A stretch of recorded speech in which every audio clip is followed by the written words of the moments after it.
Hello, welcome everyone. आप सभी का हमारे यूट्यूब चैनल सिविल जंक्शन पर स्वागत है। हम आप लोगों के लिए डीडीए जेई में जितने भी प्रीवियस ईयर हुए हैं, टोटल 12 प्रीवियस ईयर हैं डीडीए जेई के, उन सभी का डिटेल सॉल्यूशन प्रोवाइड कर रहे हैं, जिसमें हमने इस लेक्चर से पहले जो 28 मार्च को शिफ्ट 2 में जो पेपर हुआ था, जो आफ्टरनून में पेपर हुआ था, उसका डिटेल सॉल्यूशन प्रोवाइड कर चुके हैं।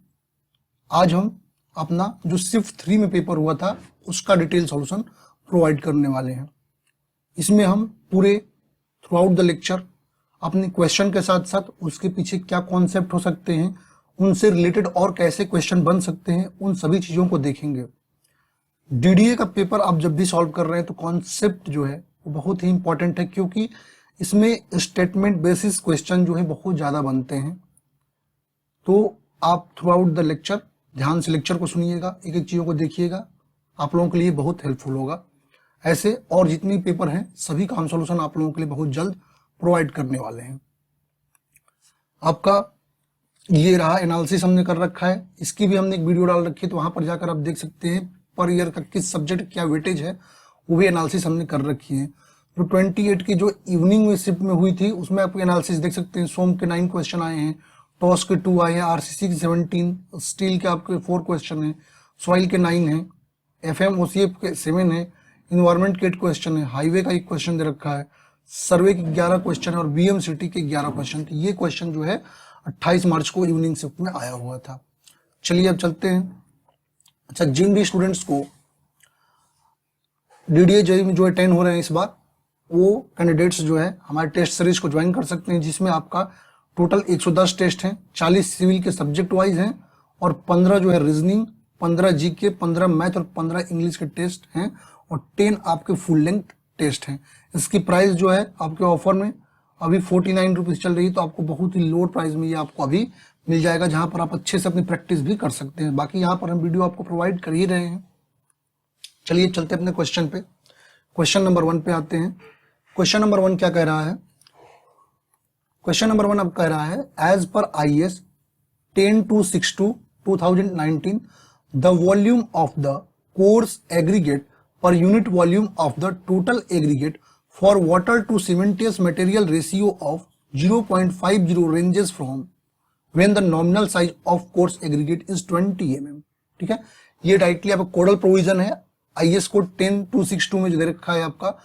जब भी आपका volume of coarse aggregate per unit volume of total aggregate लेते हैं और उसका रेशियो 0.50 है, उसके लिए ये रेंज आपका दे रखा है। टेबल नंबर 5 में आप जाएंगे IAS कोड में, यहाँ पर ये रेंज आपको दे रखा है, जिसमें हम अपने एग्रीगेट को और उनकी जो रेशियो है उसको हम 4 जोन में, जोन 4, जोन 3, जोन 2 और जोन 1 पे डिवाइड कर। अब इसमें भी क्वेश्चन पूछ रखा है कितने जोन में डिवाइड किए, तो 4 जोन उसका आंसर था, एक पेपर में पूछ रखा है। ठीक है, अब 10 यदि आपका नॉमिनल साइज जो है, नॉमिनल मैक्सिमम साइज एग्रीगेट का 10 mm है, तो उसके लिए हम 0.48 से लेकर के 0.48 से लेकर के और 0.54 तक रेंज रखते हैं। यदि यही आपका 20 mm है, 20 mm के लिए क्या रखेंगे रेंज, तो 0.60 से आपका रेंज रखेंगे 0.66 तक। और यही आपका यदि 40 mm है तो इसका 0.69 से लेकर के 0.73 तक जोन होगा।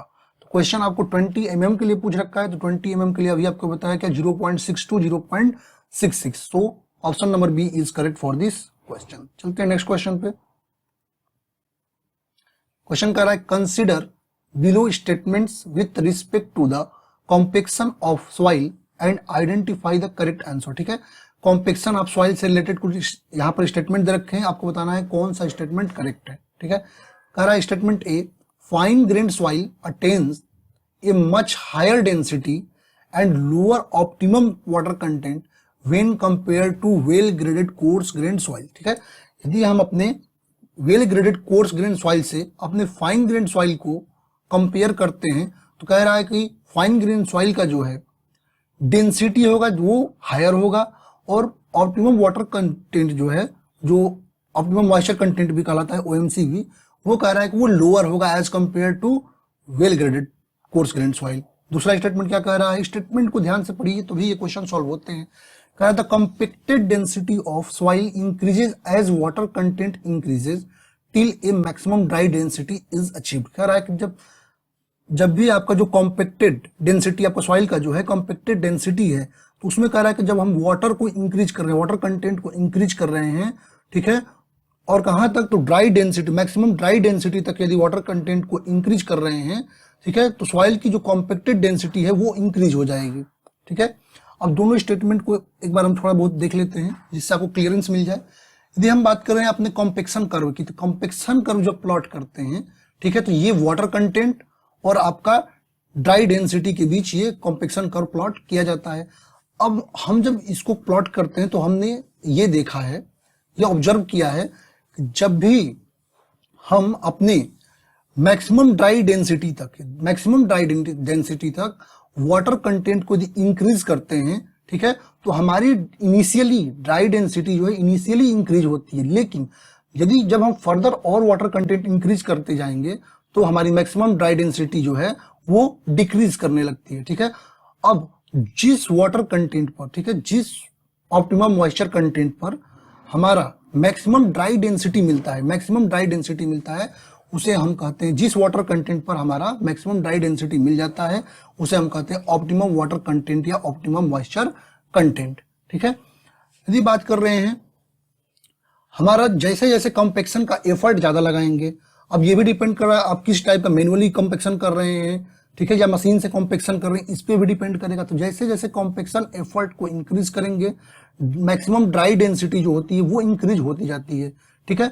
Means higher compaction of energy जब अप्लाई होगा तो हमारे जो है पार्टिकल्स जो हैं वो क्लोज होंगे, उनकी पैकिंग हो जाएगी, पार्टिकल्स हैं मटेरियल को, वो क्लोज होंगे तो उनकी पैकिंग हो जाएगी, तो हमारी ड्राई डेंसिटी जो है वो हाई हो जाएगी, लेकिन वहां पर जो ऑप्टिमम मॉइस्चर कंटेंट है वो लो हो जाएगा। अब क्यों लो हो जाएगा, इसका लो होने का कारण क्या है, अब सरफेस एरिया जो है, ठीक है, स्पेसिफिक सरफेस एरिया कॉम्पैक्ट कर रहे हैं तो वो बढ़ रहा है, तो आपका लुब्रिकेशन के लिए वाटर की नीड जो है कॉम्पेक्शन एरिया घटने लगता है, तो वाटर कंटेंट की नीड कम पड़ती है, तो इसलिए आपका वहां पर ऑप्टिमम वाटर कंटेंट वो घटने लगता है।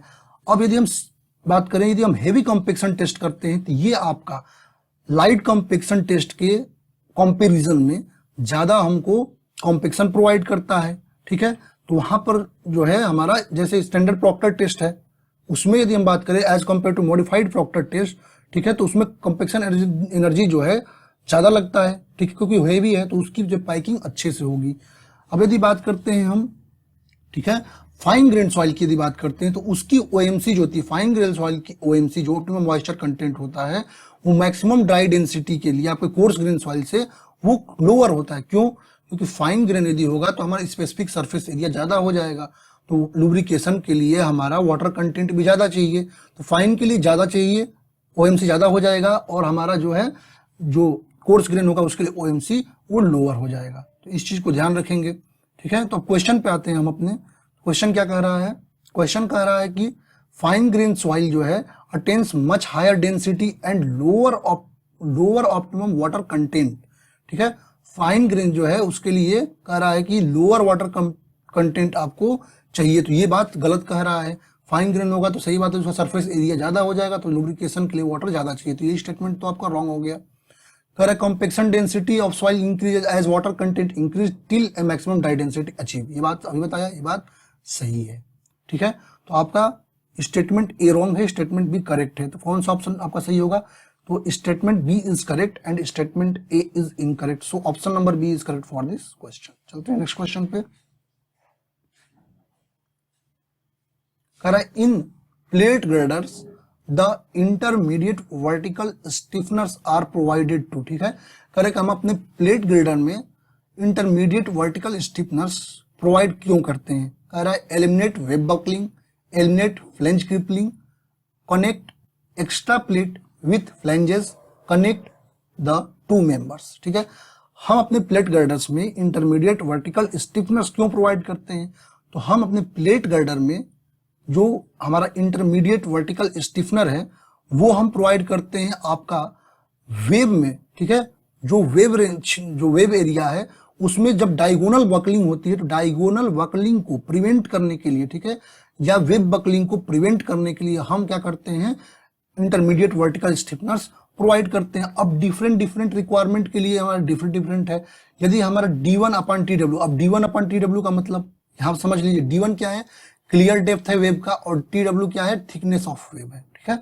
यदि हम बात करते हैं D1/TW, यदि ये ग्रेटर देन 90 है तो जो हम वर्टिकल स्टिफनर प्रोवाइड कर रहे हैं, ठीक है, तो वेब में डायगोनल कंप्रेशन कारण जो बकलिंग आ रही है उसे प्रिवेंट करने के लिए प्रोवाइड कर रहे हैं, ठीक है। यदि D1/TW की वैल्यू 200 से ग्रेटर है, ठीक है, तो उस समय हम हॉरिजेंटल स्टिफनर प्रोवाइड करते हैं। याद रखिएगा, उस समय हॉरिजेंटल स्टिफनर प्रोवाइड करते हैं, और वो क्या करता है, तो जो कंप्रेसिव स्ट्रेस, जब कंप्रेसिव बेंडिंग स्ट्रेस आता है उसके कारण जो आपकी वेब बकलिंग होती है, तो ये उसको प्रिवेंट करने के लिए आपके काम में आता है। और इसको हम प्रोवाइड कहाँ करते हैं, इसको हम प्रोवाइड करते हैं आपका न्यूट्रल एक्सिस के एबव जो कंप्रेशन फ्लेंज है उसमें प्रोवाइड करते हैं, तो ये ध्यान रखें, ठीक है।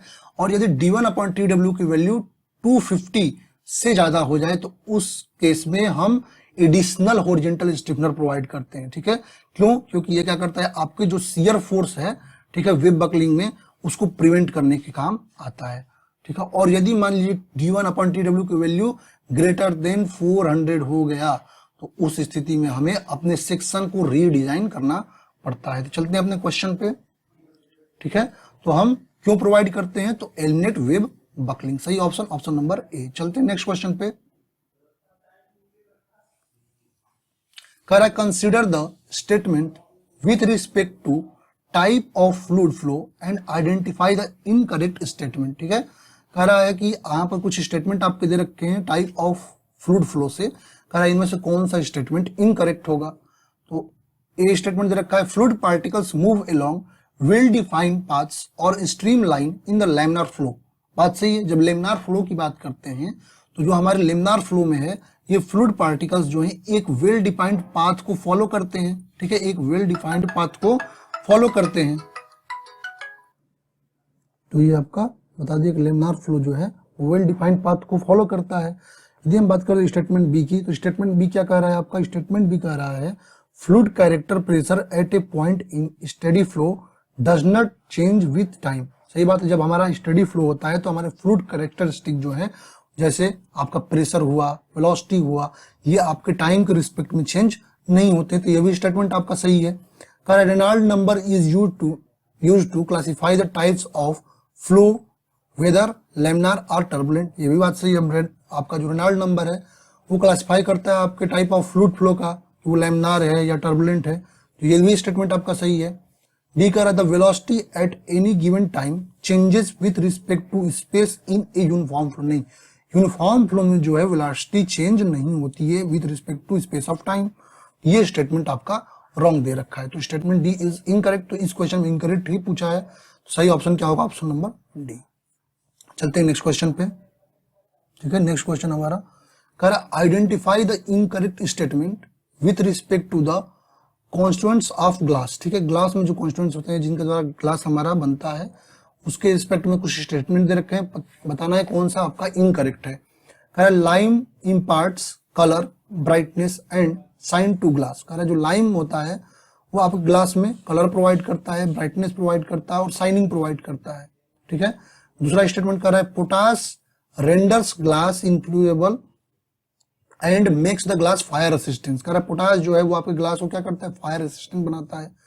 सी कह रहा है soda acts as a accelerator for the fusion of glass, ठीक है। कह रहा है सोडा जो होता है हमारे ग्लास के फ्यूजन में एक्सेलरेटर का वर्क करता है। कह रहा है cullets are broken glass added to act as a flux to prevent loss and alkali by volatilisation, ठीक है। तो ये भी बात जो कह रहा है कुलेट्स जो होते हैं वो ब्रोकन ग्लास होते हैं, जो कि आपका लॉस ऑफ एल्कली, जो वोल्टाइजेशन कारण एल्कली का लॉस होता है उसको प्रिवेंट करने के लिए एज ए फ्लक्स जो है यूज किया जाता है। यदि हम बात करते हैं हमारे ग्लास के मैन्युफैक्चरिंग में, तो उसमें हम रॉ मटेरियल के रूप में क्या क्या यूज कर सकते हैं, तो सैंड होता है, लाइम होता है, चाक होता है, सोडा या पोटास को यूज करते हैं। और कितने डिग्री पे, 1000 डिग्री सेल्सियस पर उसको यूज करके मैन्युफैक्चर करते हैं। अब हम देख लेते हैं डिफरेंट इंग्रेडिएंट्स का क्या फंक्शन है, ठीक है। यदि हम लाइम की बात करते हैं, लाइम की, तो लाइम जो है उसको हम लाइम स्टोन या चॉक के रूप में या प्योर मार्बल के रूप में यूज में करते हैं। ये क्या करता है, आपका ड्यूरेबिलिटी और स्टिफनेस आपके ग्लास को प्रोवाइड करता है। यदि हम बात करते हैं सिलिका की, ठीक है, तो सिलिका जो होता है वो आपके प्योर क्वार्ट्ज के फॉर्म में या क्रस्ट सैंडस्टोन के रूप में मिलाया जाता है, ठीक है। ये क्या करता है, तो फ्यूजन टेम्परेचर को लोअर डाउन करता है सिलिका। सोडा की बात करते हैं तो सोडा आपका एस्लरेटर के तौर पर यूज करते हैं, जो कि आपका फ्यूजन के समय एस्लरेटर का काम करता है, ठीक है। लेकिन इसका यदि एक्सेस हो जाएगा तो ये आपके लिए हार्मफुल होगा। यदि पोटास की बात करते हैं, ठीक है, तो पोटास जो है ये आपका फ्लक्सिंग एजेंट होता है, जो कि आपका मेल्टिंग टेम्परेचर जो आपका ग्लास है उसको लोअर डाउन करता है, ठीक है। और ये आपको मैकेनिकल स्ट्रेंथ को इनहेंस करता है और आपका जो है स्टेबिलिटी को भी इनहेंस करता है। चलते अपने क्वेश्चन पे। तो अपने क्वेश्चन पे हम आते हैं, तो क्वेश्चन में कह रहा है कि lime imparts colour brightness and shine to glass. ये स्टेटमेंट रॉन्ग है। लाइम जो है कलर इम्पार्ट नहीं करता है। जो लाइम जो है हमारा वो क्या करता है, आपका ड्यूरेबिलिटी और स्टिफनेस प्रोवाइड अपने ग्लास में करता है। तो ये स्टेटमेंट ही इनकरेक्ट है। तो आपका इनकरेक्ट, बाकी सब स्टेटमेंट सही है, तो आपका इनकरेक्ट स्टेटमेंट यही है। तो पूछा है कौन सा इनकरेक्ट है, सही ऑप्शन ऑप्शन नंबर ए। चलते हैं नेक्स्ट क्वेश्चन पे। कह रहा है calculate the theoretical velocity of the jet at vena contracta of an orifice if the head water over the orifice is 20 metre, ठीक है। Consider the acceleration due to gravity 10 metre per second square, ठीक है। Acceleration due to gravity 10 metre per second square का दे रखा है, ठीक है। और क्या क्या दे रखा है, आपको कैलकुलेट द थ्योरेटिकल वेलोसिटी आपको बताना है वेना कॉन्ट्रैक्टा पे, ठीक है। और हेड जो दे रखा है वो भी आपका दे रखा है 20 मीटर का हेड आपका दे रखा है। यदि हम बात करते हैं अपना, तो क्या होता है आपका, यदि इसको सॉल्व करेंगे तो थ्योरेटिकल वेलोसिटी, तो क्यू थ्योरेटिकल पूछ रहा है। क्यू थ्योरेटिकल की यदि हम बात करते हैं तो ये √2g, ठीक है, √2g, और ये आपका जो हेड दे रखा है h, इस पर हम इसको फाइंड अपना क्यू थ्योरेटिकल को कर सकते हैं। तो क्यू थ्योरेटिकल यदि यहां से हम फाइंड करते हैं तो क्या आ जाएगा, क्यू थ्योरेटिकल की value equal to √2 into 10 into 20, इसको कितना हो जाएगा 2400 टू 20 आ जाएगा, 20 मीटर पर सेकंड इसका आंसर होगा, 20 metre per second. So option number D is correct for this question. चलते हैं नेक्स्ट क्वेश्चन पे। कह रहा है the decomposition of felled timber due to the action of various fungi is called, ठीक है। तो फंगी के कारण जो आपका टिम्बर में डिफेक्ट आता है उसे हम क्या कहते हैं। तो there are different types of defects in timber such as rind galls. Rind galls क्या होता है, ठीक है। तो आपका ट्री का एबनॉर्मल जो ग्रोथ, ट्री के किसी पार्ट का, मान लीजिए हमारा ट्री है, ठीक है, तो किसी पार्ट का यहाँ पर एबनॉर्मल ग्रोथ हो गया, ठीक है, ये आपका कहलाता है आपका रिंगल। और इस पे भी क्वेश्चन पिछले पेपर में पूछ रखा था, ठीक है। हार्ट शेक क्या होता है, तो एक्चुअली शेप कई तरह के होते हैं जिसमें एक हार्ट शेक आता है। शेक क्या होता है, तो टिम्बर का ये भी एक डिफेक्ट है। क्या होता है, जो एनुअल रिंग है, ठीक है, एनुअल रिंग के एलोंग क्या होता है, आपका क्रैक होने लगता है। जो हमारा ट्री का एनुअल रिंग होता है उसके एलोंग जो है वो क्रैक आने लगता है, क्रैक आने लगता है, ये आपका कहता है शेक। ड्राई रोट की बात करते हैं तो ये होता है आपका फंगस के कारण, ठीक है। जो फंगस के कारण, ये फंगस क्या करते हैं, जो फाइबर होता है उनको पाउडर फॉर्म में कर देते हैं, जिससे आपका स्ट्रेंथ जो है आपका टिम्बर का वो लॉस होने लगता है। तो स्ट्रेंथ का लॉस होता है इसके कारण, और ये जो होता है इसे हम क्या कहते हैं, तो इसे हम कहते हैं ड्राई रोट। सही ऑप्शन क्या होगा, फंगस के कारण, तो हमारा ड्राई रोट। तो option number D is correct. चलते हैं नेक्स्ट क्वेश्चन पे। Which of the following is not assumption made in the analysis of truss. कह रहा है कि ट्रस के एनालिसिस में कौन सा एजम्पशन जो है वो हमारा नहीं होता है। कह रहा है the members of truss are straight, ठीक है, all the members of truss are pin jointed members, all the members of truss are flexible, forces are acting only on joints. तो हम एजम्पशंस की बात करते हैं अपने ट्रस के एनालिसिस में, ठीक है। तो ट्रस मेंबर जो होता है एक दूसरे से एंड, केवल एंड पर कनेक्ट होता है, ये आपको पता है, ट्रस मेंबर एक दूसरे से केवल एंड पर कनेक्ट होता है, ठीक है। ये आपका फ्रिक्शन लेस पिन द्वारा कनेक्टेड होते हैं, ठीक है। और ये आपका जो है लोडेड केवल आपके जॉइंट्स पर लोडेड होते हैं, ठीक है। इसमें हम क्या करते हैं, तो अपने मेंबर्स के वेट को निगलेक्ट कर देते हैं, ठीक है।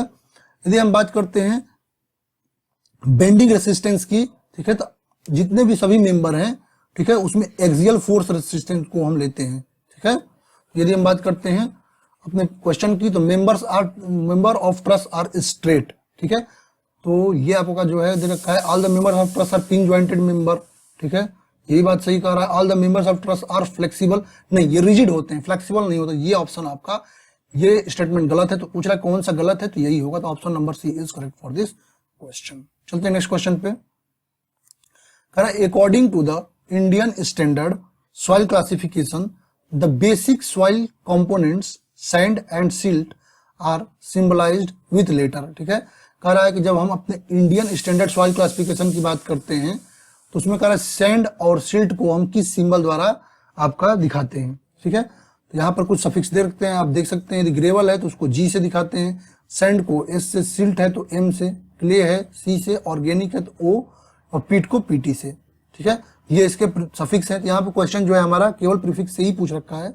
तो यदि हमारे पास सैंड है तो सैंड को हम एस से दिखाएंगे, और यदि हमारे पास सिल्ट है तो सिल्ट को हम एस से, तो एम से दिखाएंगे। तो सही ऑप्शन क्या होगा, एस और एम वाला। Option number D is correct for this question. चलते हैं नेक्स्ट क्वेश्चन पे।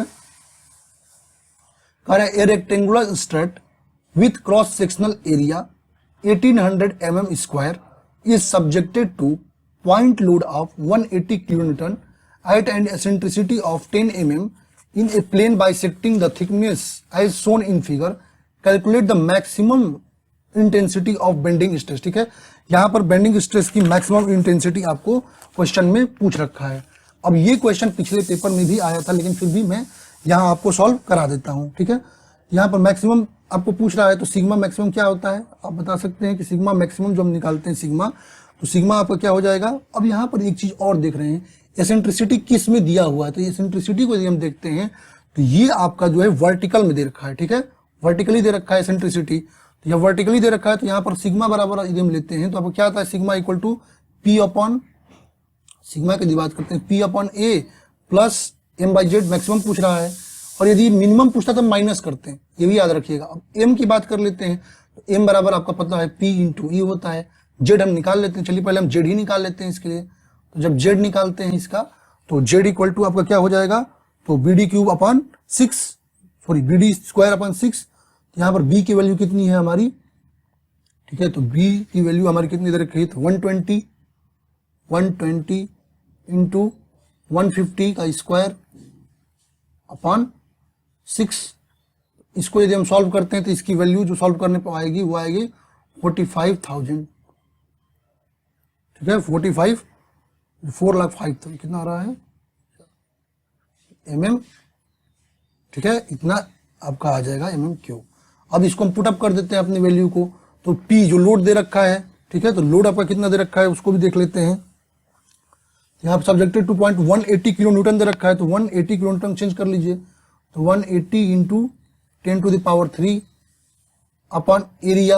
अब एरिया तो आपको पता ही है कि हम क्या कर लेंगे, 150 इंटू 120 कर लेंगे, 150 इंटू 120 प्लस, ठीक है, एम की वैल्यू, तो एम की जगह पे हमारा क्या लिख सकते हैं, एम आपका दे रखा है, कितना दे रखा है आपका 18,000 एम देखा है, तो 18 इंटू एम पी इंटू ई, तो पी हमारा 180, ठीक है, 180 इसको चेंज कर लिए 10⁻³ से इंटू 10, ई की वैल्यू 10 दे रखा है, ई की वैल्यू हमारी 10 दे रखी है 10 mm अपॉन जेड की वैल्यू आपको पता होगा 45,000, 4,50,000 ये दे रखा है। तो इसको सॉल्व करेंगे तो आपका आएगा 14 MPa, 14 मेगा पास्कल। सही ऑप्शन क्या हो जाएगा, option number A is correct for this question. चलते हैं नेक्स्ट क्वेश्चन पे। कह रहा है in particle size distribution curve drawn for a soil sample the effective diameter is represented by. ठीक है, जब हम पार्टिकल साइज डिस्ट्रीब्यूशन कर्व की बात कर रहे हैं सॉइल सैंपल का,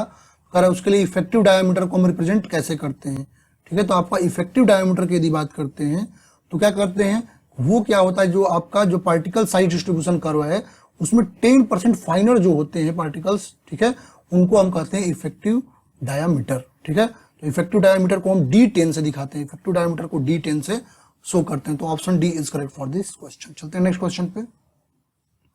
कह the abrasion value of aggregates when tested in accordance with the method specified in IS 2386 aggregates to be used in other than concrete, abrasion value of aggregate should not be more than. ठीक है, तो आप कह रहा है as per IS 2386 जो आपका abrasion value है एग्रीगेट का वो किससे अधिक नहीं होना चाहिए। यदि हम बात करते हैं according to IS 2386 abrasion value की, ठीक है, तो मैक्सिमम एब्रेशन वैल्यू आपका यदि सीमेंट कंक्रीट के पेमेंट के लिए बात करते हैं वो 30% होता है, और द मैक्सिमम एब्रेशन वैल्यू आपका सीमेंट कंक्रीट पेमेंट की बात करते हैं अदर देन वियरिंग सरफेस, ये वियरिंग सरफेस के लिए 30% और अदर देन वियरिंग सरफेस के लिए 50%, तो ये 50% से मैक्सिमम नहीं होना चाहिए, तो option D is correct for this question. चलते हैं नेक्स्ट क्वेश्चन पे।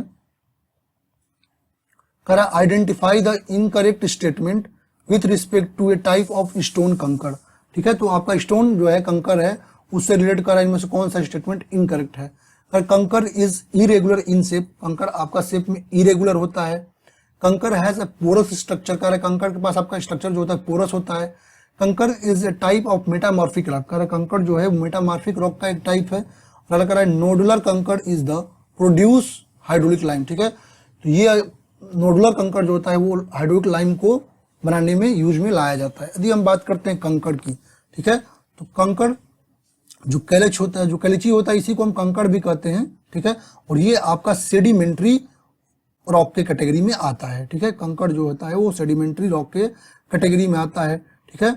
ये आपका लाइम स्टोन का इम्प्योर फॉर्म होता है, इसी से हम आपका हाइड्रोलिक लाइम भी लेते हैं, ठीक है। इसका स्ट्रक्चर जो होता है वो पोरस होता है और इरेगुलर शेप का होता है, ठीक है। ये आपका सॉफ्ट टू हार्ड, इसकी हार्डनेस वेरी करती है। तो ये आप डिफरेंट चीज आप देख रहे हैं, ये आपका एक सेडिमेंट्री रॉक होता है। तो ऑप्शन में यहाँ पर मेटामॉर्फिक रॉक दे रखा है, ये इनकरेक्ट स्टेटमेंट है, तो option C is correct for this question. चलते हैं नेक्स्ट क्वेश्चन पे। In the case of Portland pozzolana cement which of the following products of hydration of cement is involve in secondary hydration with pozzolanic materials, ठीक है। कारण जब हम बात करते हैं अपने पोर्टलैंड पोजोलाना सीमेंट, उसमें जब हमारा सेकेंडरी हाइड्रेशन होता है, ठीक है, तो इनमें से कौन सा जो है पोजोलानिक मटेरियल के साथ इन्वॉल्व होता है हाइड्रेशन में, ठीक है। कैल्शियम सिलिकेट दे रखा है, कैल्शियम कार्बोनेट, कैल्शियम हाइड्रोक्साइड और कैल्शियम एल्यूमिनेट। यदि हम बात करते हैं अपने पोर्टलैंड पोजोलाना सीमेंट की, ठीक है, तो इसमें जब हाइड्रेशन होता है, ठीक है, तो क्लिंकर के साथ जो कैल्शियम हाइड्रोक्साइड होता है, ठीक है, कैल्शियम हाइड्रोक्साइड जो होता है वो आपका वर्क करता है सेकेंडरी के रूप में, ठीक है। यहाँ पर सही ऑप्शन क्या हो जाएगा, ऑप्शन नंबर आपका सी करेक्ट इस क्वेश्चन के लिए। चलते हैं नेक्स्ट क्वेश्चन पे। In steel structures the splices used in compression members are designed as, ठीक है, जो अपने स्टील स्ट्रक्चर में स्प्लाइसेस का यूज करते हैं, ठीक है। कह रहा है स्प्लाइसेस क्या होते हैं, दो मेंबर को जोड़ने के लिए यूज में, ठीक है, दो मेंबर को जोड़ने के लिए यूज में स्प्लाइसेस का यूज होता है। कंप्रेशन मेंबर में कह रहा है कि हम जो डिजाइन करते हैं वो किस लिए करते हैं, कह रहा है शॉर्ट कॉलम्स के लिए, बैटन्स के लिए, सिलेंडर कॉलम के लिए, पर थिकनेस ऑफ स्प्लाइस, ठीक है। जब हम स्प्लाइस की बात करते हैं तो जब आपका क्या होता है, जब आपका जो है स्ट्रक्चरल स्टील का अवेलेबल लेंथ जो है वो छोटा होता है, ठीक है, तो हम रिक्वायर्ड लेंथ के लिए स्प्लाइसेस का यूज करके उसे बढ़ाते हैं, ठीक है। यदि स्प्लाइसेस को डिजाइन करते हैं तो ये शॉर्ट कॉलम के लिए हम करते हैं, तो ये भी बात सही है, ठीक है। और स्टेटमेंट इसमें दे नहीं रखा है, ठीक है। अब यदि हम बात करते हैं अपने ऑप्शन को आते हैं, शॉर्ट कॉलम में यूज होता है, ठीक है, सिलेंडर कॉलम में नहीं यूज होता, ये शॉर्ट कॉलम में यूज होता है, तो ये आपका स्टेटमेंट, ये splices member used in compression member are designed as short column, तो ये आपका सही ऑप्शन होगा। बैटन्स के रूप में नहीं यूज करते हैं, सिलेंडर कॉलम में भी नहीं, पर थिकनेस ऑफ स्लाइस के रूप में यूज नहीं करते। सही ऑप्शन क्या होगा, ऑप्शन नंबर ए। चलते हैं नेक्स्ट क्वेश्चन पे।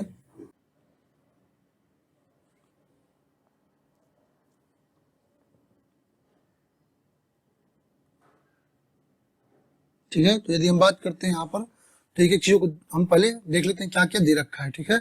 यहाँ पर हमारा लोड दे रखा है, ठीक है, हमारा पी जो लोड दे रखा है, पी इक्वल टू अपना 6 किलो न्यूटन दे रखा है, तो इसको चेंज कर लेते हैं, 6 × 10⁻³ न्यूटन में हो जाएगा पी हमारा, ठीक है। और क्या दे रखा है, तो इसका cross section modulus means Z आपका दे रखा है, जेड आपका 192 × 10⁻³ mm³ पे दे रखा है जेड, ठीक है, तो आपका जेड भी दे रखा है।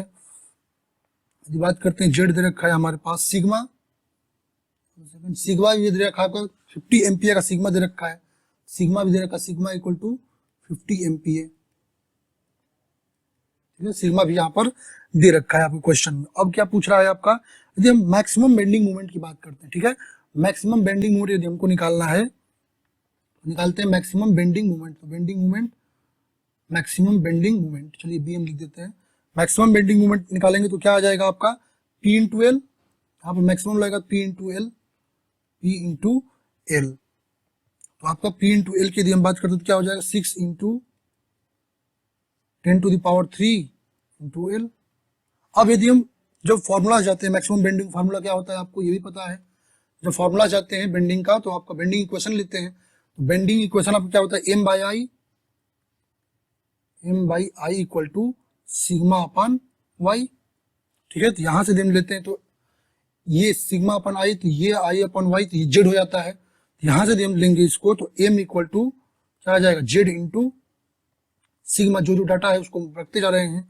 अब ये जो है एम और ये बेंडिंग मोमेंट दोनों आपका इक्वल हो गया, तो रख देते हैं। अब यहाँ पर क्या हो जाएगा जेड का वैल्यू कितने दे रखा है आपका 192 इंटू 10⁻³ इंटू आपकी सिग्मा की जो वैल्यू दे रखी है वो कितनी दे रखी है, सिग्मा की वैल्यू 50 दे रखी है आपकी 50 equal to 6 into 10⁻³ into L. इसको सॉल्व करेंगे तो एल की वैल्यू आपको मिल जाएगी। इसको सॉल्व करते हैं तो एल की वैल्यू जो मिलेगी वो आएगी 1.6 एम मीटर। ठीक है, एल की वैल्यू आपकी 1.6 मीटर आ जाएगी। सही ऑप्शन, ऑप्शन नंबर ए। चलते हैं नेक्स्ट क्वेश्चन पे। The ratio of dynamic viscosity to the density of fluid is term as. ठीक है, तो आपका सिंपल क्वेश्चन है, आपका म्यू अपन रो पूछ रहा है। ये क्या होता है, तो म्यू अपन रो आपका न्यू होता है। ठीक है, ये होता है आपका काइनेमेटिक विस्कोसिटी। तो आपका option number C is the correct for this question. चलते हैं नेक्स्ट क्वेश्चन पे। According to ministry of environment, forest and climate change, government of India, which of the following classes of water can be used a drinking water source after conventional treatment and disinfection। ठीक है, कह रहा है कि आपका ministry of environment, forest and climate change के according आपका drinking water के लिए जो कन्वेंशनल ट्रीटमेंट और डिसइंफेक्शन किया हुआ जो वाटर है सोर्स है वो कौन सा यूज में लाया जाता है ड्रिंकिंग के पर्पज के लिए। ठीक है, तो यदि हम बात करते हैं एज पर IS 2296 1982, वहां पर आपका सरफेस वाटर क्वालिटी दे रखा है, 5 कैटेगरीज में डिवाइड कर रखे हैं, जिसमें आपका क्लास ए की यदि बात करते हैं उसमें ड्रिंकिंग वाटर जो दिया हुआ है without conventional treatment but after disinfection. यदि क्लास बी की बात करते हैं तो वाटर फॉर आउटडोर बाथिंग के लिए दे रखा है। यदि हम क्लास सी की बात करते हैं तो क्लास सी में आपका दे रखा है drinking water with conventional treatment followed by disinfection. तो हमारा सही ऑप्शन क्या हो जाएगा इस क्वेश्चन के लिए, तो अपना क्लास सी। तो option number D is correct for this question. ऐसे क्लास डी की यदि बात करते हैं तो ये आपका फिश कल्चर के लिए वाटर है। ठीक है, वाइल्ड लाइफ के लिए है। ई की बात करते हैं तो इरिगेशन के लिए वाटर है, इंडस्ट्रियल कूलिंग के लिए, कंट्रोल वेस्ट डिस्पोजल के लिए वाटर होता है। चलते हैं नेक्स्ट क्वेश्चन पे। कह रहा है आपका next question, the colour exhibited by colonies of coliform bacteria in MacConkey agar medium. ठीक है, एक मैकोनी अगर मीडियम होता है जिसके लिए आपका पूछ रहा है कि जो कोलिफॉर्म बैक्टीरिया है उसकी कॉलोनी का कलर कैसा होता है। ठीक है, तो यदि मैकोनी मीडियम की बात करते हैं, AC से दिखाते हैं, इसमें ये आपका एक तरह से क्या होता है pH इंडिकेटर होता है। ठीक है, जब वहां पर एसिडिक कंडीशन होता है तो इसका कलर जो होता है वो पिंक हो जाता है। ठीक है, इसका मतलब जब भी आपका जो कॉलोनीज हैं बैक्टीरिया की वो वहां पे आती हैं, ठीक है, तो उनके लिए पिंक हो जाता है, और नॉन लैक्टोज वाले आते हैं तो वहां पर उसका कलर व्हाइट हो जाता है। यहाँ पर किसके लिए पूछ रहा है, कॉलिफॉर्म बैक्टीरिया कॉलोनीज के लिए पूछ रहा है, तो ये हो जाएगा pink. So option number A is correct for this question. चलते हैं नेक्स्ट क्वेश्चन पे। Calculate the porosity of A soil sample if it's void ratio is 0.6। ठीक है, यदि आपका वाइड रेशियो 0.6 है तो आपका पोरोसिटी क्या हो जाएगा। तो सिंपल क्वेश्चन आपको दे रखा है, तो आपको पता है n इक्वल टू क्या होता है E/1/c। रख दीजिए वैल्यू, E की वैल्यू आपकी दे रखी है कितना 0.6, तो 0.6/1 प्लस 0.6। इसको सॉल्व करेंगे तो इसको सॉल्व करने पे जो हमारी वैल्यू आएगी वो आएगी 37.5%। सही ऑप्शन, ऑप्शन नंबर डी। चलते हैं नेक्स्ट क्वेश्चन पे। Which of the following is a part of the plane table survey. ठीक है, इनमें से कौन सा प्लेन टेबल सर्वे का पार्ट है। Stadia lens, foot screw, plumbing fork, telescope. यदि बात करते हैं स्टेडिया लेंस टैक्योमीटर का पार्ट है, फुट स्क्रू यदि हम बात करते हैं डंपी लेवल का पार्ट है। ठीक है, टेलीस्कोप भी डंपी लेवल का पार्ट है। प्लम्बिंग फॉर्क जो होता है वो प्लेन टेबल सर्वे का पार्ट होता है। सही ऑप्शन क्या हो जाएगा, ऑप्शन नंबर सी। चलते हैं नेक्स्ट क्वेश्चन पे। करा as per IS 383 1970 the percentage of fine aggregates passing through 4.75 mm shall be in the range of, ठीक है, आपका IS 383 1970 के अकॉर्डिंग कर रहा है फाइन एग्रीगेट का परसेंटेज क्या होगा, ठीक है, यदि वो 4.75 mm के सीयू से पास कर रहे हैं, ठीक है, और वो आपका जोन 1 में आ रहे हैं। यदि इसकी हम बात करते हैं तो आपको दिखा देता हूं डिफरेंट एग्रीगेट के लिए जोन दे रखा है, ठीक है, यहाँ पर सीयू साइज दे रखा है, यहाँ पर उसको 4 जोन में, जोन 1, जोन 2, जोन 3 और जोन 4 में, यहाँ भी क्वेश्चन पूछ रहा है कितने जोन में बांटे, 4 जोन, ये भी याद रखिएगा, 4 जोन्स में डिवाइड करते हैं। अब हमारा किसके लिए पूछ रखा है ये भी देख लेते हैं। हमारा क्वेश्चन कह रहा है 4.75 mm के लिए और फर्स्ट जोन में, ठीक है, 4.75 के लिए फर्स्ट जोन में, तो आपका 90 to 100, तो सही ऑप्शन आपका सही ऑप्शन क्या हो जाएगा, तो ऑप्शन नंबर डी। चलते हैं नेक्स्ट क्वेश्चन पे।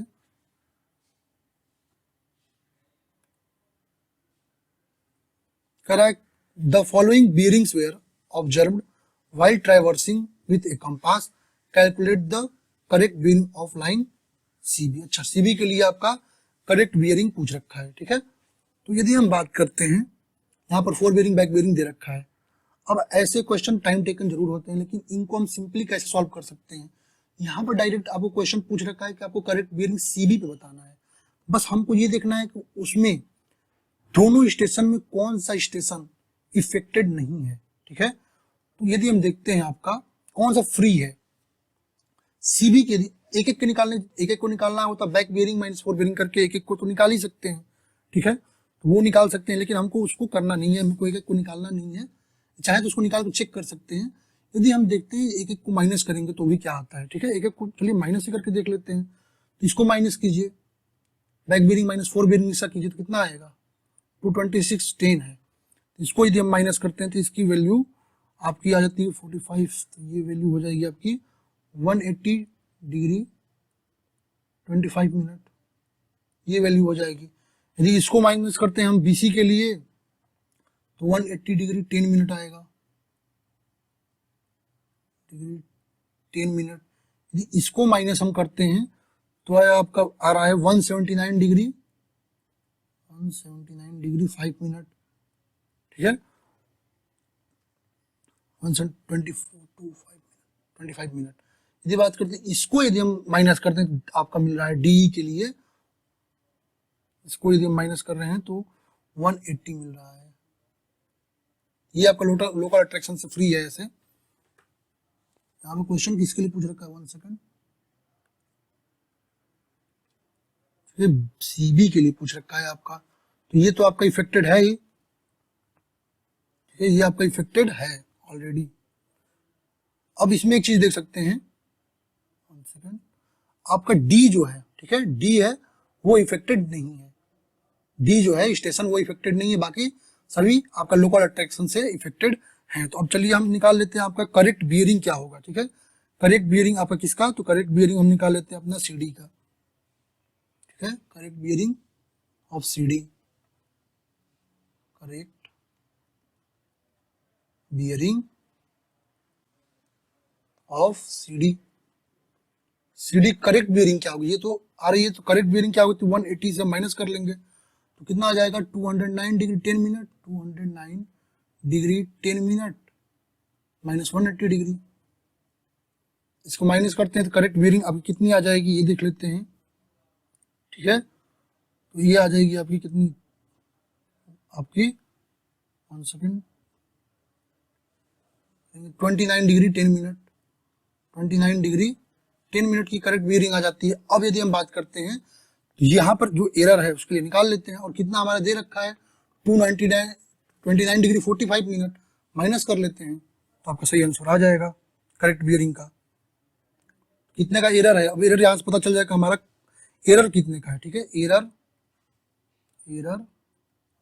एट सी पे एरर कितना का है, तो 29 degree 45 minute minus 29 degree 10 minute, यहाँ से एरर मिल जाएगा, ठीक है, तो आपका कितना 35 का एरर आ गया, यहाँ पे 0 डिग्री 35 मिनट का एरर आ गया।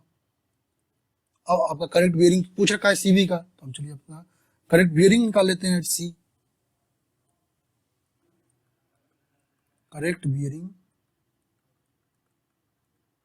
एट सी, सी पे अपने करेक्ट बियरिंग निकाल लेते हैं, तो कितना हो जाएगा, सी के लिए आते हैं तो 277 डिग्री 10 मिनट, ठीक है, और माइनस आपका 0 डिग्री 35 मिनट। सॉल्व करते हैं तो आपका वैल्यू क्या आ जाएगा, 276 डिग्री 30 मिनट। आपका सही ऑप्शन क्या हो जाएगा, 276 degree 30 minute. Option number A is correct for this question. थोड़ा सा टाइम टेकन क्वेश्चन है, लेकिन इजीली आप कर सकते हैं। आपको इतनी चेक लगाने की जरूरत इसमें नहीं है, जिसमें पूछ रखा है डायरेक्ट उसी पे लगाकर आप देख सकते हैं। ये मैंने बता दिया, आपको पूरा पता चल जाए। Correct, brick earth should contains about how much percentage of silica, ठीक है, आपका जो ब्रिक जो है, ठीक है, उसमें कितने आपका सिलिका का परसेंटेज होना चाहिए। तो यहाँ पर आपका इंग्रेडिएंट्स और प्रोपोर्शन दे रखा है। सिलिका के लिए 50% टू 60%, एल्युमिना के लिए 20% टू 30%, लाइम के लिए 5% टू 10%, आयरन ऑक्साइड का लेस देन 7%, एल्कलीज के लिए लेस देन 10% और मैग्नीशिया के लेस देन 1%। यहाँ पर हमारा पूछ रखा है सिलिका के लिए तो 50 टू 60%, तो आपका ऑप्शन बी इज करेक्ट। चलते हैं नेक्स्ट क्वेश्चन पे। Which of the following materials possesses a specific gravity value in the range of 0.97 to 1.02, ठीक है, यहाँ पर पूछ रहा है कि इनमें से किस मटेरियल की जो स्पेसिफिक ग्रेविटी की वैल्यू होगी वो 0.97 से 1.02 के बीच लाई करेगी, ठीक है। तो हम डिफरेंट मटेरियल को देख सकते हैं। यहाँ पर ऑर्डिनरी पोर्टलैंड सीमेंट के लिए 3.15, लेड के लिए 11.34, आपको वाटर के लिए 1, प्योर विटामिन के लिए। अब स्टेट टेबल पिछले में भी क्वेश्चन पूछ रखा था, जो आपका आफ्टरनून का पेपर है उसमें भी ये क्वेश्चन पूछ रखा है, उसमें शायद आपका ऑर्डिनरी पोर्टलैंड सीमेंट के लिए क्वेश्चन पूछ रखा था, ठीक है। और यहाँ पर आपका 0.97 से 1.02 तो प्योर विटामिन का होता है। सही ऑप्शन ऑप्शन नंबर ए। तो आप देख सकते हैं इस पे क्वेश्चन पूछता है। A beam with a triangular cross section is subjected to a shear force of 15 kilonewton. Calculate the shear stress at the neutral axis of said section if its base width is 200 mm and its height is 300 mm, ठीक है। ये आपका question पूछ रखा है, ठीक है। Question क्या कर रहा है, आपका एक बीम है जिसका क्रॉस सेक्शन जो है आपका, ठीक है, बीम का cross section triangular cross section है और उस पर क्या कर रहा है, शियर फोर्स 15 किलोन्यूटन का। चलिए शियर फोर्स आपका जो भी दे रखा है वो 15 किलोन्यूटन का दे रखा है, 15 किलोन्यूटन का। कैलकुलेट द शियर स्ट्रेस, ठीक है, आपको शियर स्ट्रेस कैलकुलेट करना है न्यूट्रल एक्सिस पर, आपका सेक्शन विथ 200। और ये अच्छा क्वेश्चन है। यदि हम न्यूट्रल एक्सिस पे बात करते हैं और ट्रायंगुलर सेक्शन की, यहाँ डिफरेंट सेक्शन के आप देख सकते हैं, तो टाउ मैक्स और टाउ एवरेज की जो रेशियो आती है 3/2 आती है, ठीक है, 4/3 आती है या न्यूट्रल एक्सिस और एवरेज के लिए। ये मैक्सिमम के लिए है, ये न्यूट्रल एक्सिस के लिए है। यहाँ पर 4/3 ले लेते हैं, 4/3, ठीक है, 4/3 आपका tau average, 4/3 into tau average, ठीक है। क्या निकालना है हमको, टाउ न्यूट्रल एक्सिस पे निकालना है, शियर स्ट्रेस निकालना है, यहाँ से रख देते हैं।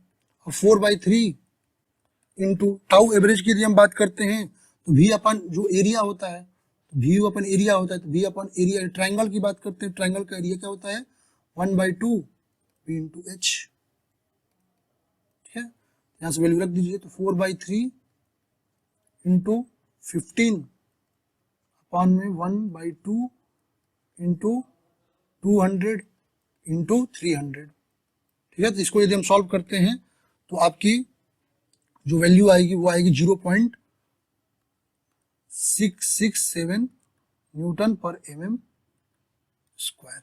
Option A is correct for this question. चलते हैं नेक्स्ट क्वेश्चन पे। करा an automobile component made of metal with a modulus of elasticity 200 GPa is subjected to a tensile load of magnitude 160 kN as shown in the figure. Determine the total elongation of the component, ठीक है। तो यहाँ पर आपका एक composite बार दे रखा है, उसके लिए आपका टोटल एलोंगेशन पूछ रखा है। तो सिंपल क्वेश्चन ये भी है। तो आपका डेल्टा इक्वल टू क्या होता है कंपोजिट बार के लिए, तो जितने जितने सेक्शन दे रखा है जोड़ लीजिए PL/A करके, PL अपॉन AE प्लस, तो हम चलिए इसको 1 के लिए मान लेते हैं, ठीक है, और ये 2 के लिए मान लेते हैं। अब जो इसे मान ली, ये 1 मान लीजिए, ये 2 मान लीजिए, A भी मान सकते हैं, ऐसे भी कर सकते हैं। PL अपॉन AE 2 का वैल्यू रखते जाइए यहाँ पर। 1 के लिए P कितना है, एक चीज को देखते जाइए, 160, ठीक है, तो 160 GPA में वैल्यू चेंज कर लीजिए, 10 टू द पावर 3। में वैल्यू पूछ रखी है तो चेंज कर लीजिए, 10 to the power 3 into L, L यहाँ पर 90 दे रखा था, 90 रख लेते हैं, एल AE, ठीक है, तो एरिया, इसका एरिया दे रखा 50, E की वैल्यू आपको कितनी दे रखी है, to modulus of elasticity 200 GP आपका दे रखा है, तो E की वैल्यू रख देते हैं 200 into 10 to power 200 into 10 to power 3, ये हो जाएगा प्लस। नेक्स्ट वाले के लिए देख लेते हैं P की वैल्यू, तो P वही है, उसमें भी 160 का ही है, 160 इंटू L की वैल्यू 120 ले रखा है, 160 इंटू 10 पावर 3 इंटू 120 यहाँ पर रख दीजिए, अपॉन इसका एरिया तो 100 दे रखा है, तो 100 रख देते हैं, और E सेम है, E में तो कोई चेंजिंग है नहीं इसमें, तो 200 into 10 to the power 3। Calculative थोड़ा एक क्वेश्चन है, इसको जब सॉल्व करते हैं, इसको सॉल्व करने पे इसकी वैल्यू क्या आ रही है, तो आपका 1.44 प्लस आपका आ रहा है 0.96, इसको ऐड कर देते हैं तो आपका आ जाएगा 2.4 mm। So option number B is correct for this question. चलते हैं नेक्स्ट क्वेश्चन पे। Identify the type of truss shown in the below figure based on the degree of redundancy. Consider the truss is support with roller type at A and fixed type at F। ठीक है, कुल मिलाकर यहाँ पे जो truss दे रखा है, इसके लिए आपको पूछ रहा है कि किस टाइप का ट्रस है, ठीक है, ओवर रिजिड ट्रस है, रिडंडेंट है, परफेक्ट ट्रस है, या डिफिशिएंट ट्रस है, ठीक है। चलिए थोड़ा इसके बारे में बता देता हूँ आपको। यदि आपका परफेक्ट ट्रस है तो M इक्वल टू आपका 2J माइनस 3 आता है। अब M क्या है ये समझ लीजिए, और J क्या है। M को यदि बात करते हैं तो नंबर ऑफ मेंबर्स है, नंबर ऑफ मेंबर्स है। J की बात करते हैं तो नंबर ऑफ ज्वाइंट्स है,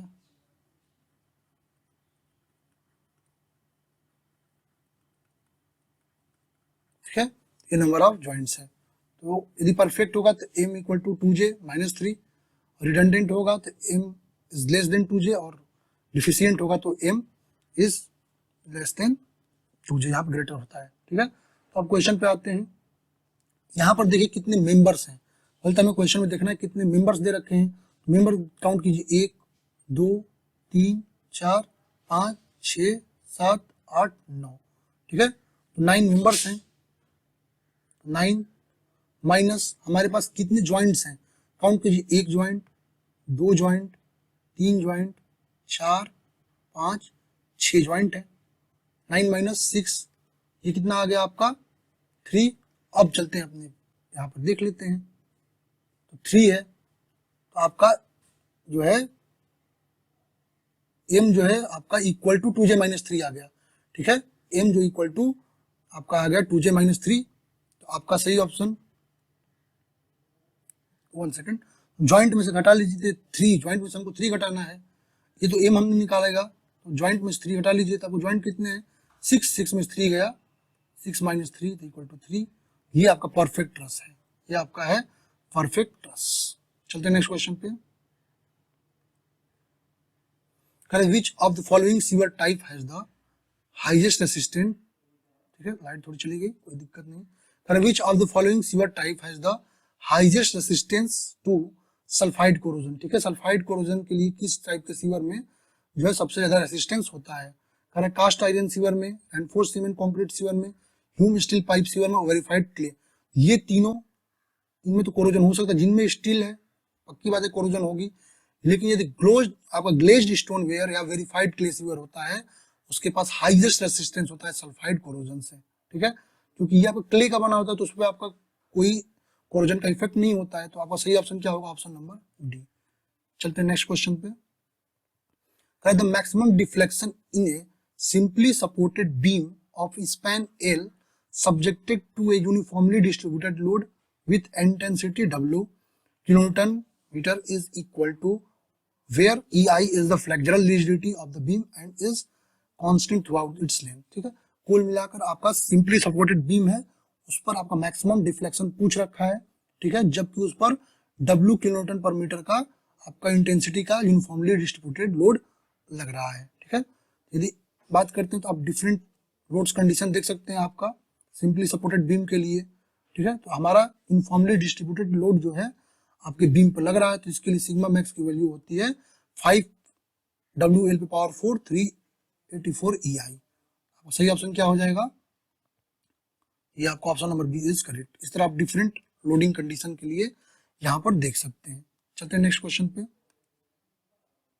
identify the incorrect statement with respect to the type of buckling of steel column. ठीक है, तो स्टील कॉलम की बकलिंग के लिए यहाँ पर स्टेटमेंट दे रखा है, कह रहा है कि इनमें से कौन सा इनकरेक्ट स्टेटमेंट है। कह रहा है flexural buckling is also called as Euler buckling when the plastic behaviour of columns occur. चलिए हम एक बार देख लेते हैं आपका बकलिंग के लिए कुछ स्टेटमेंट्स को। ठीक है, हम यूलर बकलिंग की बात करते हैं तो ये बकलिंग आपका आइडियलाइज सिलेंडर के लिए होता है। ठीक है, और ये परफेक्टली इलास्टिक होना चाहिए, ये प्लास्टिक डिफॉर्मेशन उसमें नहीं होना चाहिए। यूलर बकलिंग का ये सबसे बड़ी बात है। ठीक है, और ये आपका थ्योरेटिकल कॉन्सेप्ट पर बेसिस है यूलर फॉर्मूला। ठीक है, जो आपका क्रिटिकल बकलिंग लोड, ठीक है, आपका कॉलम का बेस लेंथ है और मॉडुलस ऑफ इलास्टिसिटी और मूवमेंट ऑफ इनर्शिया पर डिपेंडेंट होता है। यदि यूलर बकलिंग की बात करते हैं तो कॉलम कहता है कॉलम आपका इलास्टिक होना चाहिए है और उस पर कोई भी आपका प्लास्टिक बिहेवियर शो नहीं करना चाहिए। तो आते हैं ऑप्शंस पे। ठीक है, the flexural buckling is also called Euler buckling, ये बात सही है। व्हेन द प्लास्टिक बिहेवियर, नहीं प्लास्टिक बिहेवियर तो होना ही नहीं चाहिए, इलास्टिक होना चाहिए। ये ऑप्शन ये इनकरेक्ट है स्टेटमेंट। कह रहे compression member with any type of cross sectional configuration can undergo flexural buckling, ये बात सही है। कह रहा flexural Trojan buckling can occurs only with unsymmetrical cross section, बिल्कुल सही है। तो आपका फ्लेक्सुरल टोर्जन बकलिंग होता है अनसिमेट्रिकल क्रॉस सेक्शन के लिए ही होता है। Torsional buckling is caused twisting, ठीक है, ये भी बात सही है। आप जब मेंबर का लॉन्गिट्यूडिनल एक्सिस पे ट्विस्टिंग करते हैं तो आप टॉर्जनल बकलिंग आता है। तो आपका इनकरेक्ट कर रहा है, option A is correct for this question. चलते हैं नेक्स्ट क्वेश्चन पे। कह रहा है which of the following is not a type of water distribution system. ठीक है, इनमें से कह रहा है कौन सा वाटर डिस्ट्रीब्यूशन सिस्टम का एक टाइप नहीं है। ऑप्शन दे रखा है grid iron system, circular system, dead and system, और आपका दे रखा है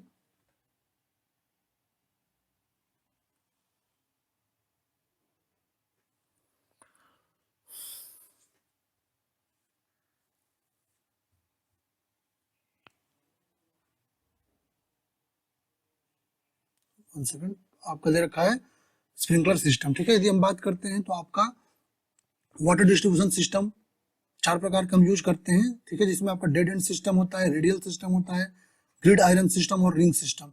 स्प्रिंकलर जो है ये इरिगेशन का सिस्टम है, ये आपका इरिगेशन का सिस्टम है। आपका सही ऑप्शन क्या हो जाएगा? कौन सा नहीं है? ये नहीं है, तो option D is correct for this question. चलते हैं अपने नेक्स्ट क्वेश्चन पे।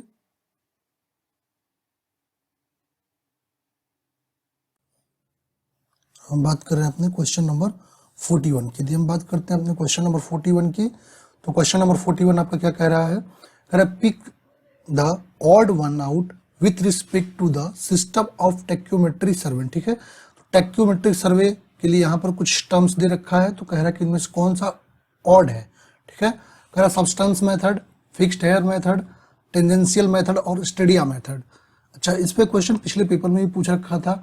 यदि हम बात करते हैं अपने टैक्योमेट्री सर्वे, टैक्योमेट्री सर्वे में डिफरेंट मेथड यूज करते हैं, जिसमें हमारा जो मेथड्स आते हैं वो एक होता है मेरा स्टेडिया मेथड, एक मेरा होता है स्टेडिया मेथड,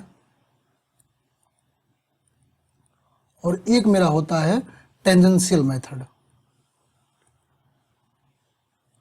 टेंजेंशियल मेथड। ये हम बात करते हैं स्टेडिया मेथड की, तो स्टेडिया मेथड में भी आपका 2 प्रकार स्टेडिया मेथड में आपका fixed hair method, fixed hair method, और आपका मूवेबल हेयर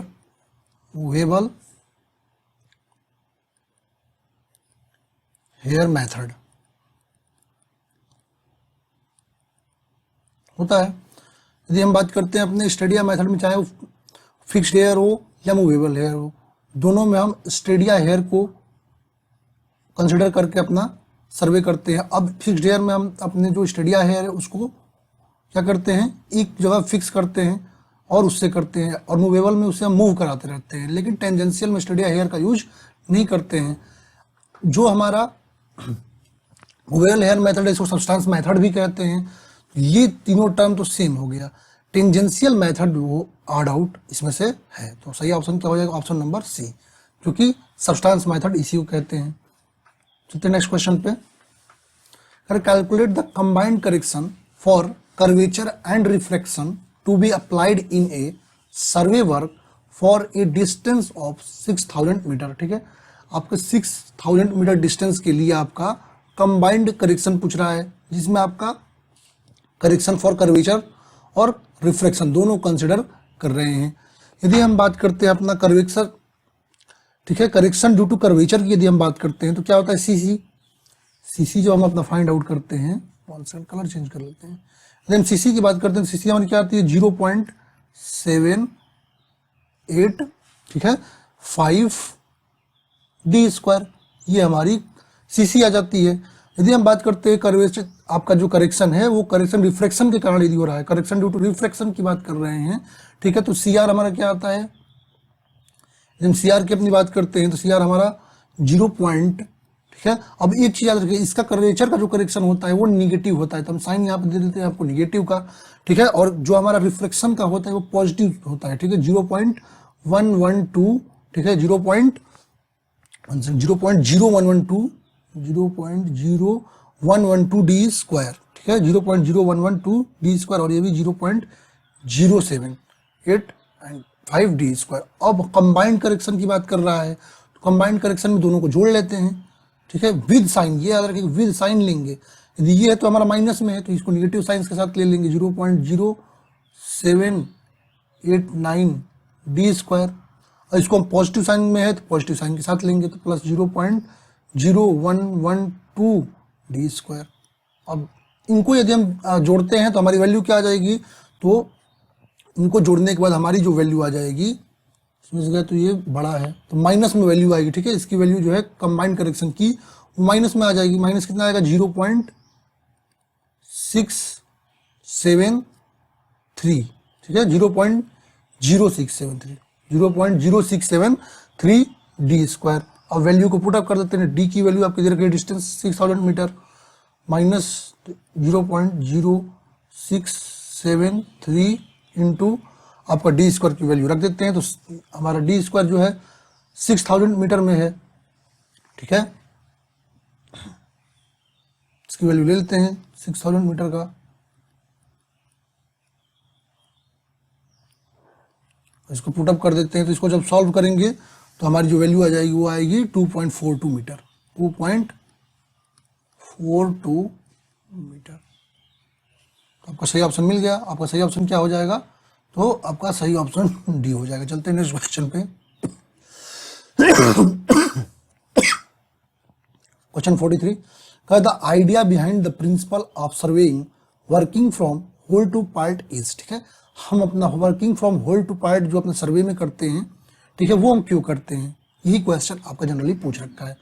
यदि हम बात करते हैं अपने सर्वे में, दो मेथड है हमारा, working from whole to part principle, basic principle, और एक है हमारा किसी भी पॉइंट को बताने के लिए हमारे पास कम से कम 2 फिक्स्ड रेफरेंस पॉइंट होने चाहिए। तो यदि हम बात करते हैं working from whole to part की, तो होल टू पार्ट का यदि बात करते हैं तो हम क्या करते हैं, अपने जो मेजर पॉइंट्स होते हैं, मेजर पॉइंट्स जो होते हैं, मेजर पॉइंट्स को या कंट्रोल पॉइंट्स जो होते हैं उनको हम क्या करते हैं, हाई प्रिसिजन के साथ मेजर करते हैं, और जो हमारे माइनर डिटेल्स हैं उनको हम लेस प्रिसीजन के साथ मेजर कर सकते हैं। अब इसमें क्या होता है कि हमारा जब होल टू पार्ट करते हैं तो ये क्या करता है, जो एक्यूमुलेशन ऑफ एरर होता है, एरर का एडिशन होता है, उसको प्रिवेंट करता है, उसको लोकलाइज करने का ये काम करता है। तो ऑप्शन में देखते हैं क्या दे रखा है, to convert global errors into local errors, ऐसा कुछ नहीं होता, तो ये ऑप्शन गलत है। To fit the map within the page limit, ये भी गलत है। To prevent the accumulation of error and localise them, thus preventing from expanding to greater magnitude, तो ये आपका ऑप्शन सही है। ठीक है, तो option number C is correct for this question. चलते हैं अपने नेक्स्ट क्वेश्चन पे। ठीक है, चलते हैं अपने नेक्स्ट क्वेश्चन पे।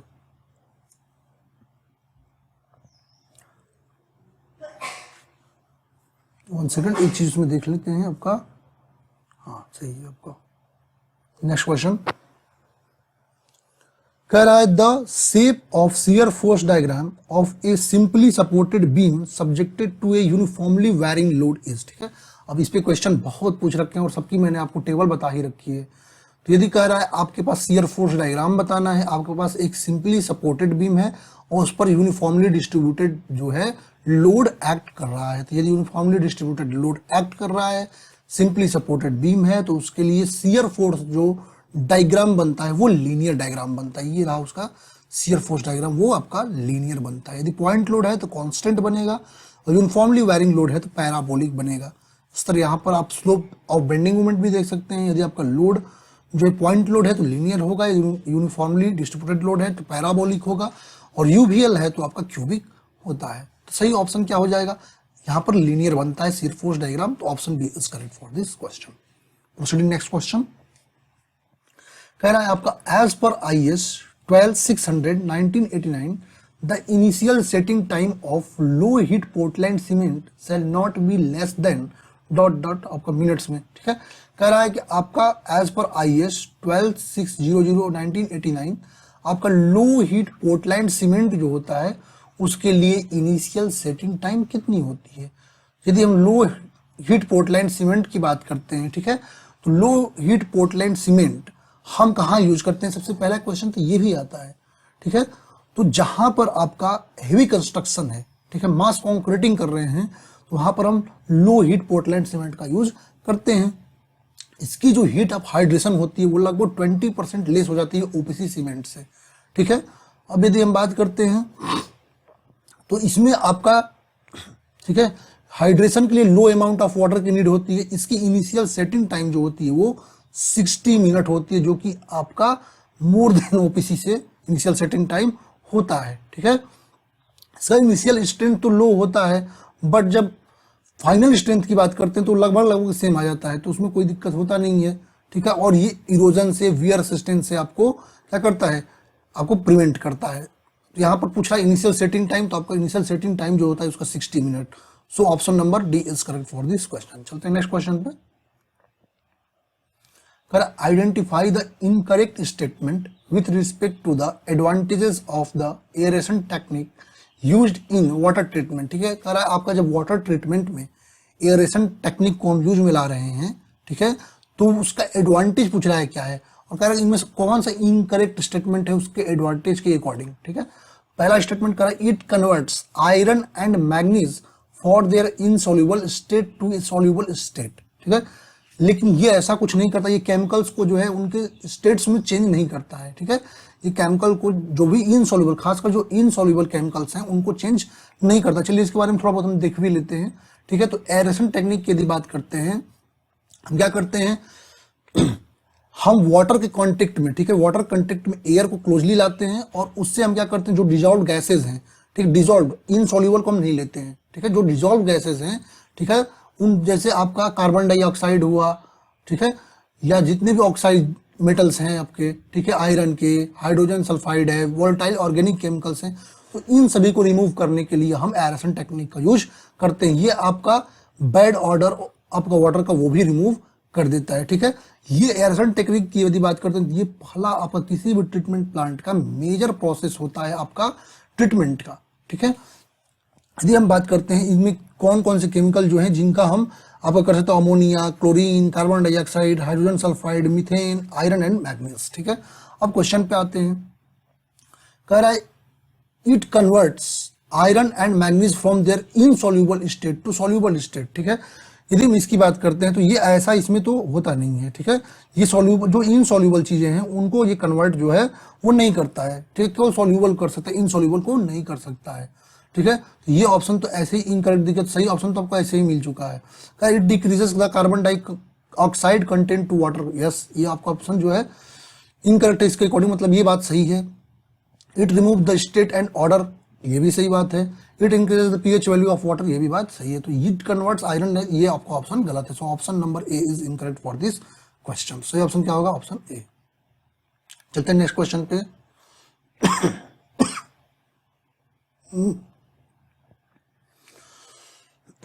कह रहा है as per IS 456/2000 the minimum cement content for concrete used in reinforced cement concrete structure exposed to moderate exposure condition is considered the nominal size of aggregate as 20 mm। अब इस पे question कितनी बार पूछ रखा है, जितने क्वेश्चन कराए उनमें जरूर ये क्वेश्चन आ रखा है, ठीक है। IS 456 के अकॉर्डिंग आपका बताना है यहाँ पर मॉडरेट एक्सपोजर कंडीशन के लिए आपका मिनिमम सीमेंट कंटेंट यहाँ पर दे रखा टेबल 5 में देख सकते हैं। तो हमारा मॉडरेट के लिए यदि पूछ रखा है, मिनिमम सीमेंट कंटेंट की बात कर रहा है, तो मॉडरेट के लिए आपका यदि प्लेन कंक्रीट है 240 और यदि आपकी RCC है रेनफोर्स्ड कंक्रीट है तो 300, ठीक है। तो यदि हम क्वेश्चन पे आते हैं तो आपको किसके लिए, तो आपका minimum content for concrete use reinforced के लिए पूछ रखा है 300 kg/m³। So option C is correct for this question. चलते हैं नेक्स्ट क्वेश्चन पे। Identify the correct statement by referring to the cantilever beam shown in the figure, ठीक है। यहाँ पर एक कैंटिलीवर बीम दे रखा है और इसके लिए स्टेटमेंट कुछ दे रखा है, पूछ रहा है, ठीक है। वो स्टेटमेंट आपका बेंडिंग मोमेंट के और शियर फोर्स के केस में दे रखा है। अब चलिए हम यदि बात करते हैं अपने शियर फोर्स को देख लेते हैं पहले।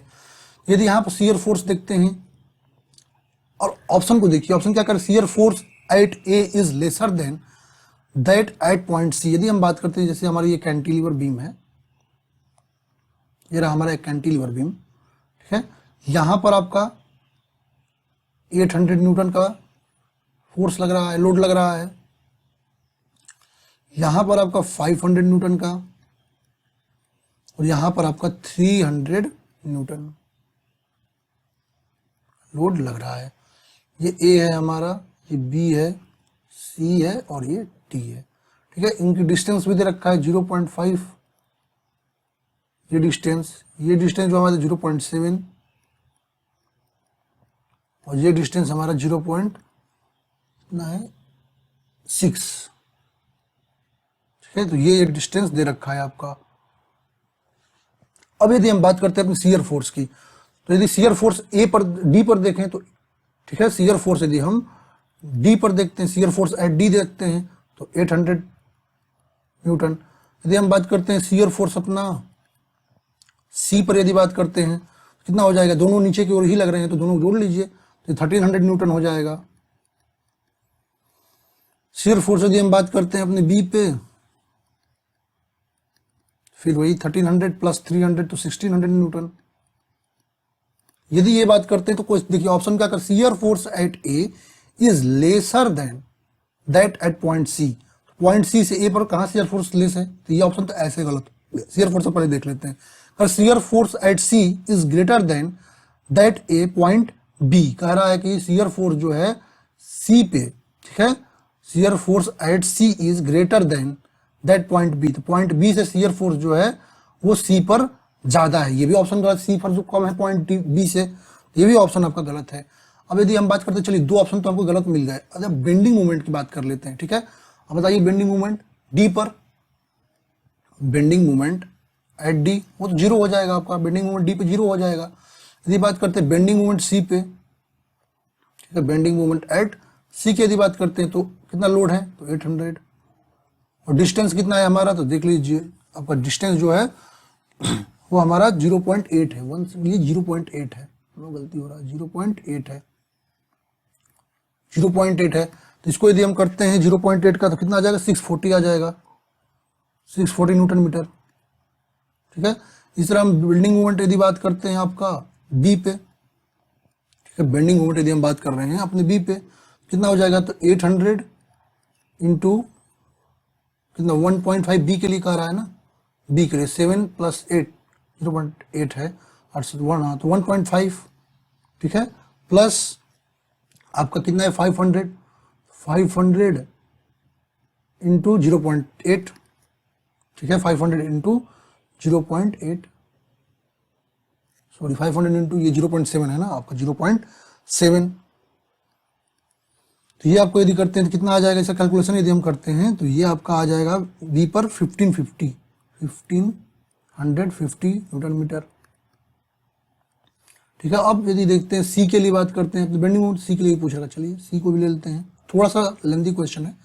बेंडिंग मोमेंट सी की यदि हम बात करते हैं तो आपका सी पर क्या आ जाएगा, तो आपका सी की यदि हम बात करें तो पहला 800 इंटू ये ऐड कर लेते हैं, इसको ऐड करते हैं तो कितना आ जाएगा आपका 20 प्लस आपका 500 है, 500 इंटू कितना हो जाएगा, जोड़ेंगे तो 0.7 और 5 1.2 हो जाएगा, प्लस 300 है, 300 इंटू 0.5, इसको यदि हम सॉल्व करते हैं तो आ जाएगा 2350 न्यूटन मीटर, ठीक है। अब बेंडिंग मोमेंट की बात करें तो bending moment at point C is lesser than that A point B.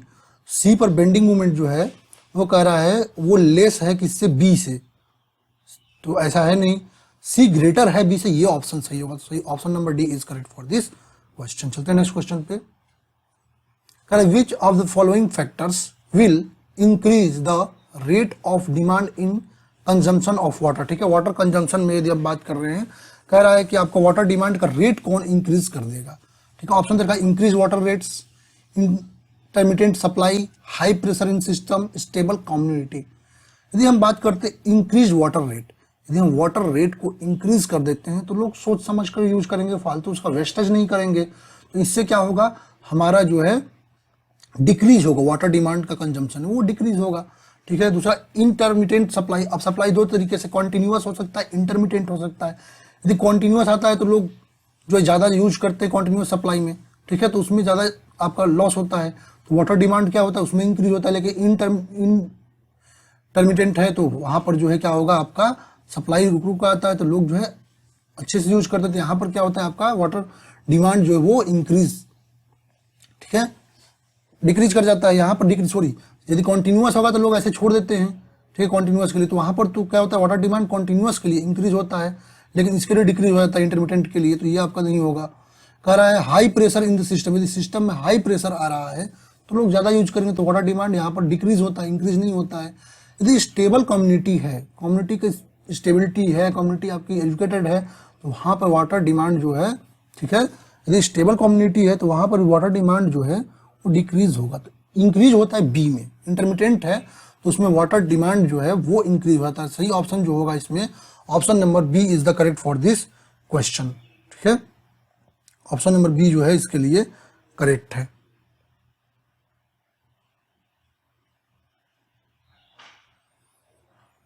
High pressure यदि करते हैं, नहीं ये भी सही है, हाई प्रेशर यदि करते हैं अपने सिस्टम में तो ये क्या करता है, वाटर डिमांड को इंक्रीज करता है, बहुत ज़्यादा लोग यूज में लाएंगे।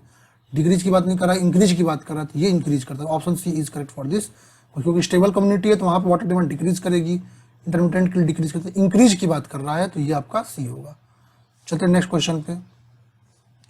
Calculate the movement of inertia of a triangular lamina with respect to base, ठीक है, देखिए ध्यान से, बेस के कह रहा है in the parallel axis theorem take the base width 200 mm और height 300 mm।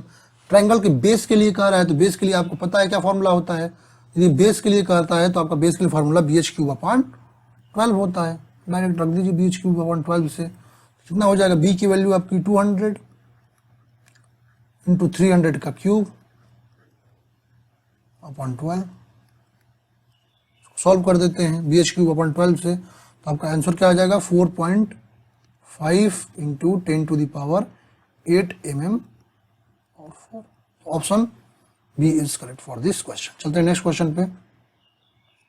A soil sample has a bulk unit weight 20 kilometre metre cube, water content 20%, calculate the dry unit weight, आपको पता रहा है, तो आपको पता है dry unit weight means gamma D पूछ रखा है, तो गामा डी इक्वल टू क्या हो जाएगा यहाँ पर, ठीक है, तो आपको यदि ऐसे बात करते तो गामा एस अपन गामा डब्ल्यू होता है, लेकिन यहाँ पर क्या दे रखा है आपका बल्क यूनिट वेट से, तो रिलेशन आपका क्या हो जाएगा, तो गामा बल्क अपॉन 1 प्लस, ठीक है, water content.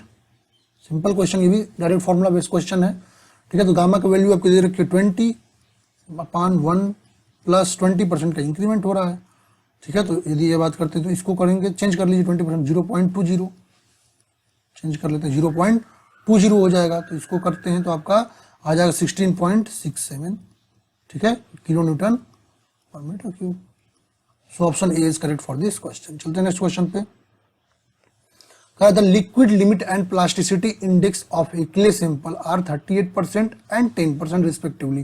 Calculate the plastic limit पूछ रहा है। ये भी आपका इजी क्वेश्चन है, डायरेक्ट क्वेश्चन आपका दे रखा है, ठीक है। तो आपको यदि पता है हमें क्या पूछ रहा है, तो ये आपका पूछ रहा है प्लास्टिक लिमिट, ठीक है। तो आपको यदि पता है तो प्लास्टिक इंडेक्स की जब हम बात करते हैं, तो प्लास्टिक इंडेक्स का फॉर्मूला क्या होता है, plastic index equal to liquid limit, ठीक है, लिक्विड लिमिट माइनस आपका plasticity index equal to liquid limit minus plastic limit. Plastic limit यहाँ से रख दीजिए, प्लास्टिक हमको क्या पूछ रहा है, प्लास्टिक लिमिट पूछ रहा है, तो इसको ऐड कर लीजिए। तो plastic limit equal to plastic index plus liquid limit, ठीक है। तो ये कितना हो जाएगा, तो ये आपका कितना देर का 38% पीआई प्लास्टिक इंडेक्स बराबर liquid limit plus plastic limit होता है। ये माइनस हो जाएगा इधर आके, तो 38, ठीक है, 38 माइनस आपका कितना 10% माइनस हो जाता है, ये प्लस है तो ये माइनस हो जाएगा, ये आपका 28% आ जाएगा, 28%। आपका सही ऑप्शन क्या हो जाएगा, ऑप्शन नंबर ए। चलते हैं नेक्स्ट क्वेश्चन पे। कह रहा है as per IS 456/2000 the lap length of steel reinforcement of a diameter of 20 mm in compression shall not be less than if the criteria of development length in compressor is ignored, ठीक है। तो हम development length को यदि ignore कर दे रहे हैं यहाँ पर, ऐसे तो हम यदि लैप लेंथ की बात करते हैं कॉम्प्रेशन मेंबर के लिए, ठीक है, तो वो आपका डेवलपमेंट लेंथ के बराबर, बट आपका 24 टाइम्स जो है अपने डाया से लेस नहीं होना चाहिए, ठीक है। बट यहाँ पर डेवलपमेंट लेंथ को कह रहा है कि आप इग्नोर कर दीजिए, तो सही, तो सीधा ऑप्शन आपको मिल गया 24 टाइम्स। तो आपका क्या हो जाएगा 24 इंटू आपका कितना डाया दे रखा है, तो 20 mm दे रखा है, तो 480 mm आ जाएगा। सही ऑप्शन क्या हो जाएगा आपका, ऑप्शन नंबर बी 480 mm। ये तो आपका इजीली डायरेक्टली क्वेश्चन है, ठीक है। अब आते हैं क्वेश्चन नंबर 55 पे, ठीक है। क्वेश्चन नंबर 55 के लिए हम बात करते हैं अपने, ठीक है। क्वेश्चन नंबर 55 आपको क्या कह रहा है, which of the following expression is correct to calculate the combined correction for curvature and refraction in levelling where D is the distance sighted measured in kilometre. ये अभी बताया हूँ आपको, ठीक है।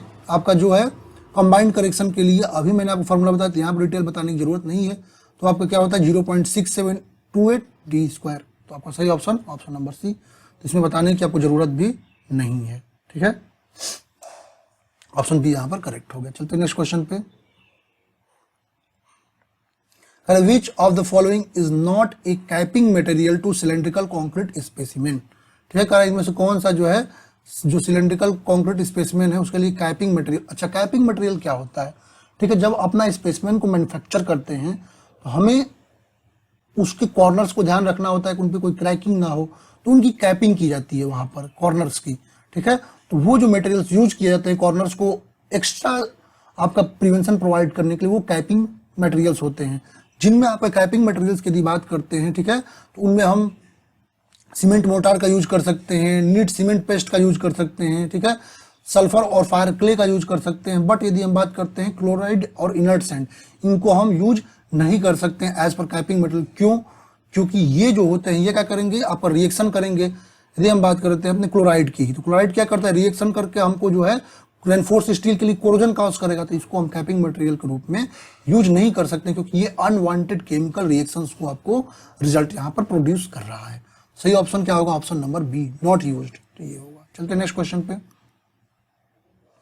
Consider the below statements with respect to water distribution by grid iron system and identify the correct answer. ठीक है, water distribution system के डिफरेंट आपका सिस्टम होता है जो आपको बता दिया हूँ, जिनमें ग्रिड आयरन सिस्टम की बात कर रहा है। तो यदि ग्रिड आयरन सिस्टम की बात करते हैं, स्टेटमेंट पढ़ लेते हैं। कह रहा है water is kept in good circulation due to absence of dead ends. ठीक है, कह रहा है डेड एंड्स के एब्सेंस के कारण हमारा जो वाटर का सर्कुलेशन जो होता है, ठीक है, वो बहुत अच्छा हो जाता है। दूसरा आपका क्या कह रहा है, तो इसमें कह रहा है आपका कि in case of break down in some sections water is not available from any other section. यदि कह रहा है कि यदि आपको ब्रेक डाउन कंडीशन, मान लीजिए कहीं पर आपका कोई एक एंड पर कोई प्रॉब्लम हो गया तो हम ब्रेक डाउन लेते हैं वहां के लिए, तो कह रहा है कि इससे पूरे सिस्टम में जो है वाटर की अवेलेबिलिटी इफेक्टेड होती है। ठीक है, अब स्टेटमेंट्स को हम एक बार देख लेते हैं। पहले हम देख लेते हैं आपका ग्रिड आयरन सिस्टम के बारे में। ठीक है, ये जो है आपका ग्रिड आयरन सिस्टम, ठीक है, आपका जो सिटीज का जो है लेआउट जो है रेक्टेंगुलर टाइप का लेआउट है। ठीक है, तो उसके लिए हम ग्रिड आयरन सिस्टम का यूज करते हैं। क्या करते हैं, इसमें रेक्टेंगुलर चारों ओर ब्रांचेस को डिस्ट्रीब्यूट कर देते हैं। ठीक है, इस सिस्टम को हम इंटरलेक्टेड सिस्टम या रेक्टिकुलेशन सिस्टम के नाम से भी जानते हैं और इस पे भी क्वेश्चन पूछ रखा है। ठीक है, इसमें हम क्या करते हैं, सिस्टम में तो मेन होता है उसको सब मेन और ब्रांच में डिवाइड कर देते हैं और एक दूसरे से इंटरकनेक्ट कर देते हैं। ठीक है, जिससे क्या होता है कि वाटर जो फ्रीली सर्कुलेट करके अपने पाइप के थ्रू पाइपलाइंस में चला जाता है। ठीक है, ये आपका वेल प्लांट सिटीज के लिए सबसे ज्यादा सुटेबल है। ठीक है, इसमें प्रत्येक ज्वाइंट पर कट ऑफ वॉल प्रोवाइड होता है। यदि कट ऑफ वॉल प्रत्येक ज्वाइंट पे प्रोवाइड है तो इसका मतलब क्या होता है कि जब भी आपको कोई प्रॉब्लम एक किसी एंड पे आ रही है तो वहां से हम क्या करते हैं, ब्रेक डाउन ले लेंगे, तो अदर एंड पे इफेक्ट नहीं पड़ेगा। जहां पर आपको मेंटेनेंस करना है वहां के लिए कोई ब्रेक डाउन लेंगे। तो अपने क्वेश्चन पे चलते हैं। ठीक है, अपने क्वेश्चन पे आते हैं। पहला स्टेटमेंट गुड सर्कुलेशन प्रोवाइड करता है डेड एंड के एब्सेंस के कारण, ये तो बात सही है, तो पहला स्टेटमेंट तो आपका करेक्ट है। दूसरा स्टेटमेंट कह रहा है in the case of break down in some sections water is not available. ठीक है, कह रहा है आपका वाटर जो है अवेलेबल ऐसा नहीं है। इसमें क्या होता है, वॉल्व्स लगे होते हैं प्रत्येक आपके एंड्स पे, तो यहाँ पर वाटर सभी एंड्स पर नहीं बंद हो पाता है। जिस पर आपको वर्क करना है उसी के लिए बंद होता है। ये स्टेटमेंट रॉन्ग है। ठीक है, तो statement A is correct but statement B is incorrect, so option A is correct for this question. चलते हैं अपने नेक्स्ट क्वेश्चन पे।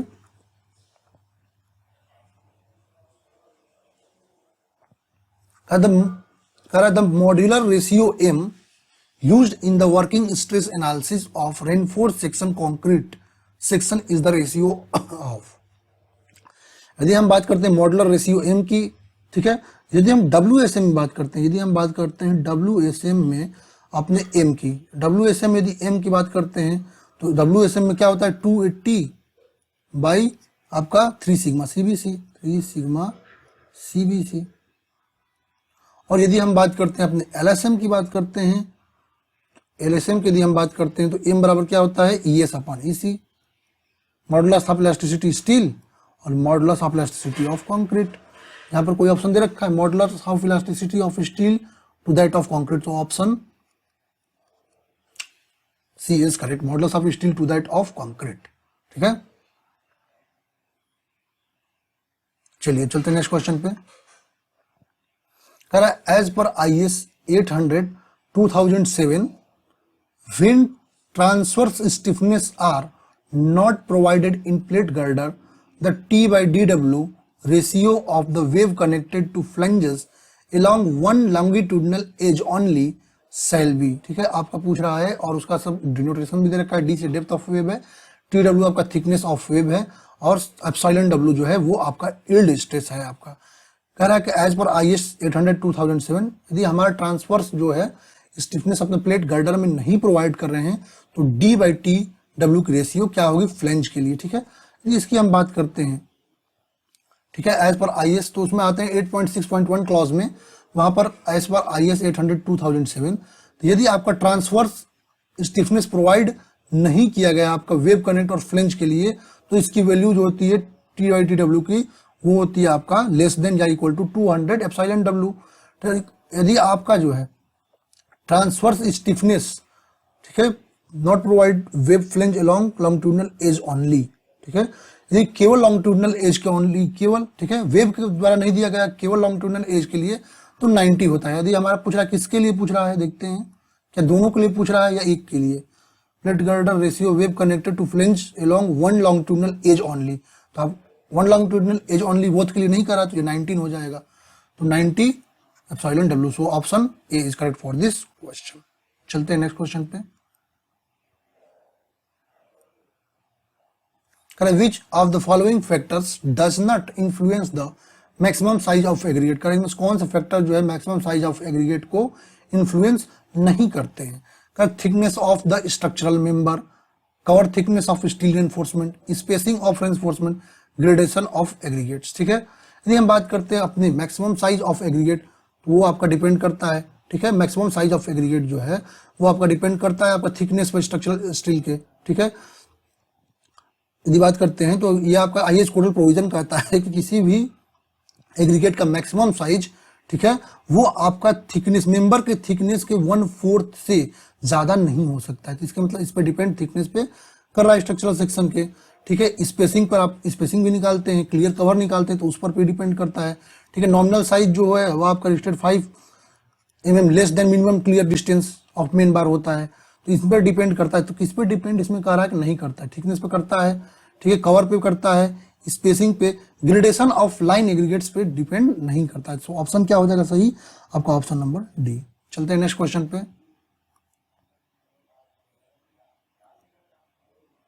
कह रहा है water is flowing through a pipe having diameter of 150 mm and 100 mm at the bottom and top ends respectively. ठीक है, कह रहा है कि ये हमारा बॉटम एंड पे, ठीक है, ये हमारा बॉटम एंड है और ये हमारा टॉप एंड है। चलिए, ठीक है, ये हमारा टॉप एंड है।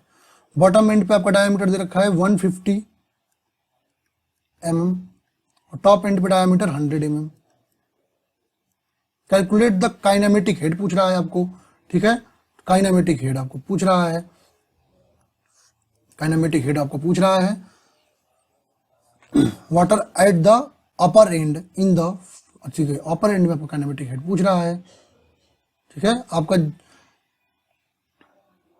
अपर एंड रिस्पेक्टिवली हैविंग डायमीटर दे रखा है, अपर एंड रिस्पेक्टिवली कैलकुलेट द, ठीक है, वी आपको वी की वैल्यू दे रखा है 0.5 मीटर पर सेकंड। आपको पता है इसमें डायमीटर कोई मतलब नहीं, इस क्वेश्चन बहुत इजी क्वेश्चन है। काइनेमेटिक हेड आपको निकालना है, तो काइनेमेटिक हेड आपको क्या आता है, वी स्क्वायर अपॉन 2g। ठीक है, direct we square upon 2g पर रख देते हैं तो इसकी वैल्यू आ जाएगी आपकी। तो वी आपको 2.5 दे रखा है, सॉरी 0.5 आपका वी दे रखा है, वी स्क्वायर अपॉन 2 इंटू जी की वैल्यू 10 ले लेना है, हमको दे रखा है, डायरेक्ट दे रखा है। उसको सॉल्व करेंगे तो आपका आएगा 12.5 mm में आ जाएगी वैल्यू। ठीक है, mm में चेंज कर देते हैं 12.5 mm आपका आ जाएगा। ये आपको इजी क्वेश्चन है, option D is correct for this question. चलते हैं नेक्स्ट क्वेश्चन पे। Particle size distribution curve for soil usages some grading characteristic which of the following is not one among of them. ठीक है, कह रहा है कि आप पार्टिकल साइज डिस्ट्रीब्यूशन कर्व की बात करते हैं तो उसमें से इनमें से कौन सा नहीं आता है आपका ग्रेडिंग कैरेक्टरिस्टिक में। कह रहा है coefficient of compressibility, coefficient of curvature, uniformity coefficient, effective size. Effective size आपका होता है D10 हम ले लेते हैं तो यहाँ से हो जाता है, इफेक्टिव साइज तो लेते हैं D10 के लिए। ठीक है, यदि यूनिफॉर्मिटी कोफिशिएंट की यदि हम बात करते हैं, ठीक है, तो मीन CU आपको पता है क्या होता है, CU equal to D60 upon D10, D60 upon D10। कह रहा है कोफिशिएंट ऑफ कर्वेचर, ये भी आपको पता है CC आपको क्या होता है, ठीक है, तो D30 स्क्वायर, ठीक है, अपॉन D60 इंटू D10। किस पर नहीं होता, ये नहीं होता, कोफिशिएंट ऑफ कंप्रेसिबिलिटी इससे रिलेटेड नहीं है। सही ऑप्शन क्या हो जाएगा, ऑप्शन ए। चलते हैं नेक्स्ट क्वेश्चन पे। करें ए rectangular strut with cross sectional area 3000 mm square is subjected to a point load of 120 kilonewton at an eccentricity 50 mm in a plane bisecting the thickness shown in the figure. Calculate the minimum intensity of stress in the section. अच्छा, ये question 3 बार आ चुका है DDA में, इस type का question. यहाँ पर minimum के लिए पूछ रहा है, वो मैक्सिमम के क्वेश्चन थे और यहाँ पर जो क्वेश्चन मिनिमम के लिए पूछ रखा है। तो मिनिमम के लिए आपको पता है क्या लेंगे मिनिमम के लिए, तो सिग्मा बेंडिंग, सिग्मा मिनिमम यदि हमको लेना है क्या ले लेंगे, sigma bending minus sigma compression, sigma bending की बात करते हैं तो क्या हो जाएगा, ठीक है, सिग्मा बेंडिंग की my अपन, ठीक है, आई, ठीक है, सिग्मा बेंडिंग हो जाएगा, प्लस यहां माइनस कर लेंगे सिग्मा कॉम्प्रेशन की यदि हम बात करते हैं तो पी अपन ए ले लेते हैं, पी अपन ए यहां पर रख दीजिए वैल्यू एम। अब एम की यदि हम बात करते हैं तो एम क्या होता है, पी इंटू ई, पी इंटू ई, ठीक है। तो यहाँ पे पी की वैल्यू कितनी दे रखी है, मीन्स लोड की वैल्यू 120 दे रखी है, किलो न्यूटन में न्यूटन में चेंज कर लेते हैं तो 120 इंटू 10⁻³ न्यूटन, ठीक है। तो वाई की बात करते हैं तो वाई बराबर क्या हो जाएगा आपका, वाई की यदि बात करते हैं तो इसका बेस अपॉन 2 ले लीजिए, तो यहाँ पर 200 मीन्स 100 अपॉन, यदि हम आई की बात कर लेते हैं तो आई हमारा क्या हो जाएगा, B D cube upon 12, sorry B D square, B D cube upon 12, हाँ बी डी क्यूब अपन 12, 150। अब 150 हम क्यों लिए हैं, क्योंकि यहाँ पे एसेंट्रिसिटी आपको वर्टिकल के केस में आ रहा है, हॉरिजॉन्टल केस में नहीं आ रहा है, वर्टिकल केस में आ रहा है, तो ये भी हो जाएगा बी डी क्यूब तो 200 क्यूब अपॉन 12 और माइनस पी आपका पता है पहले से 120 इंटू 10⁻³ और एरिया की बात करें तो 150 इंटू 200, ठीक है। यदि हम सॉल्व करते हैं तो ये आ जाएगा 6 माइनस 4 तो आ जाएगा 2.0 एम्पियर टेंसाइल का। तो आपका सही ऑप्शन क्या हो जाएगा, ऑप्शन नंबर सी। चलते हैं नेक्स्ट क्वेश्चन पे। Which of the following expression is correct to calculate the polar movement of inertia of a circular section with radius R, ठीक है। रेडियस आर के लिए कह रहा है पोलर मूवमेंट ऑफ इनर्शिया आपको बताना है सर्कुलर सेक्शन के लिए। यदि हम सर्कुलर सेक्शन की बात करते हैं, सर्कुलर सेक्शन चाहे वो आई एक्स हो, आई एक्सेस हो या आपका आई वाई, दोनों बराबर होते हैं। आई वाई सर्कुलर के लिए दोनों क्या होते हैं आपका, तो पाई डी और 4 अपॉन आपका 64 होते हैं। अब ये रेडियस के केस में पूछ रखा है तो रेडियस क्या होता है, डी का 2 गुना 2r, तो क्या हो जाएगा pi into 2r power 4 upon 64, क्या हो जाएगा आपका pi into 2 4 16 16 into r power 4 upon 64, इसको कर लेते हैं तो 16 क्या आ जाएगा आपका पाई r पावर 4 अपॉन 4। कोई ऑप्शन दिख रहा है तो option number D is correct for this question. चलते हैं नेक्स्ट क्वेश्चन पे। Identify the correct statement with respect to a impulse turbine, ठीक है। इम्पल्स टरबाइन के लिए आपको कह रहा है कि इनमें से कौन सा ऑप्शन आपका सही है इम्पल्स टरबाइन के लिए। तो ए आपका Pelton wheel turbine is radial flow in impulse turbine, Pelton wheel turbine is tangential flow impulse turbine, कह रहा है Pelton wheel turbine is radial flow अच्छा रिएक्शन टरबाइन और Pelton wheel turbine is axial flow reaction turbine. चलिए हम Pelton turbine की यदि बात कर लेते हैं, यहाँ पर डिफरेंट क्लासिफिकेशन टरबाइंस का दे रखा है, ठीक है। तो इम्पल्स यदि टरबाइन है तो वो आपका पेल्टन टरबाइन होता है, impulse turbine. Reaction turbine Francis Kaplan होता है, ठीक है। यदि डायरेक्शन के अकॉर्डिंग लेते हैं टेंजेंशियल फ्लो टरबाइन पेल्टन होता है, ठीक है। आपका रेडियल फ्लो टरबाइन फ्रांसिस होता है, axial flow turbine Kaplan turbine होता है। तो ये अपने क्वेश्चन ये आप डिफरेंट देख सकते हैं। क्वेश्चन हमारा किसके लिए है, कह रहा है Pelton wheel turbine is a radial flow impulse turbine, अर्थात इम्पल्स के केस में कह रहा है आपका, ठीक है। इम्पल्स के केस में यहां पर क्वेश्चन पूछ रखा है, ठीक है। 1 सेकेंड,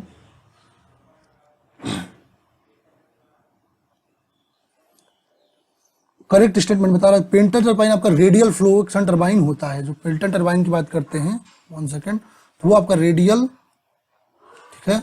पेल्टन टरबाइन की यदि बात करते हैं तो ये तो इम्पल्स टरबाइन की बात सही है और ये आपका टेंजेंशियल फ्लो टरबाइन भी होता है। पेल्टन टरबाइन जो है आपका टेंजेंशियल फ्लो टरबाइन भी होता है। तो आपका सही ऑप्शन क्या हो जाएगा, टेंजेंशियल फ्लो टरबाइन कहीं दे रखा है, Pelton turbine is a tangential impulse turbine. तो ऑप्शन क्या हो जाएगा, टेंजेंशियल वाला आपका सही हो जाएगा। तो option B is correct for this question. चलते हैं नेक्स्ट क्वेश्चन पे।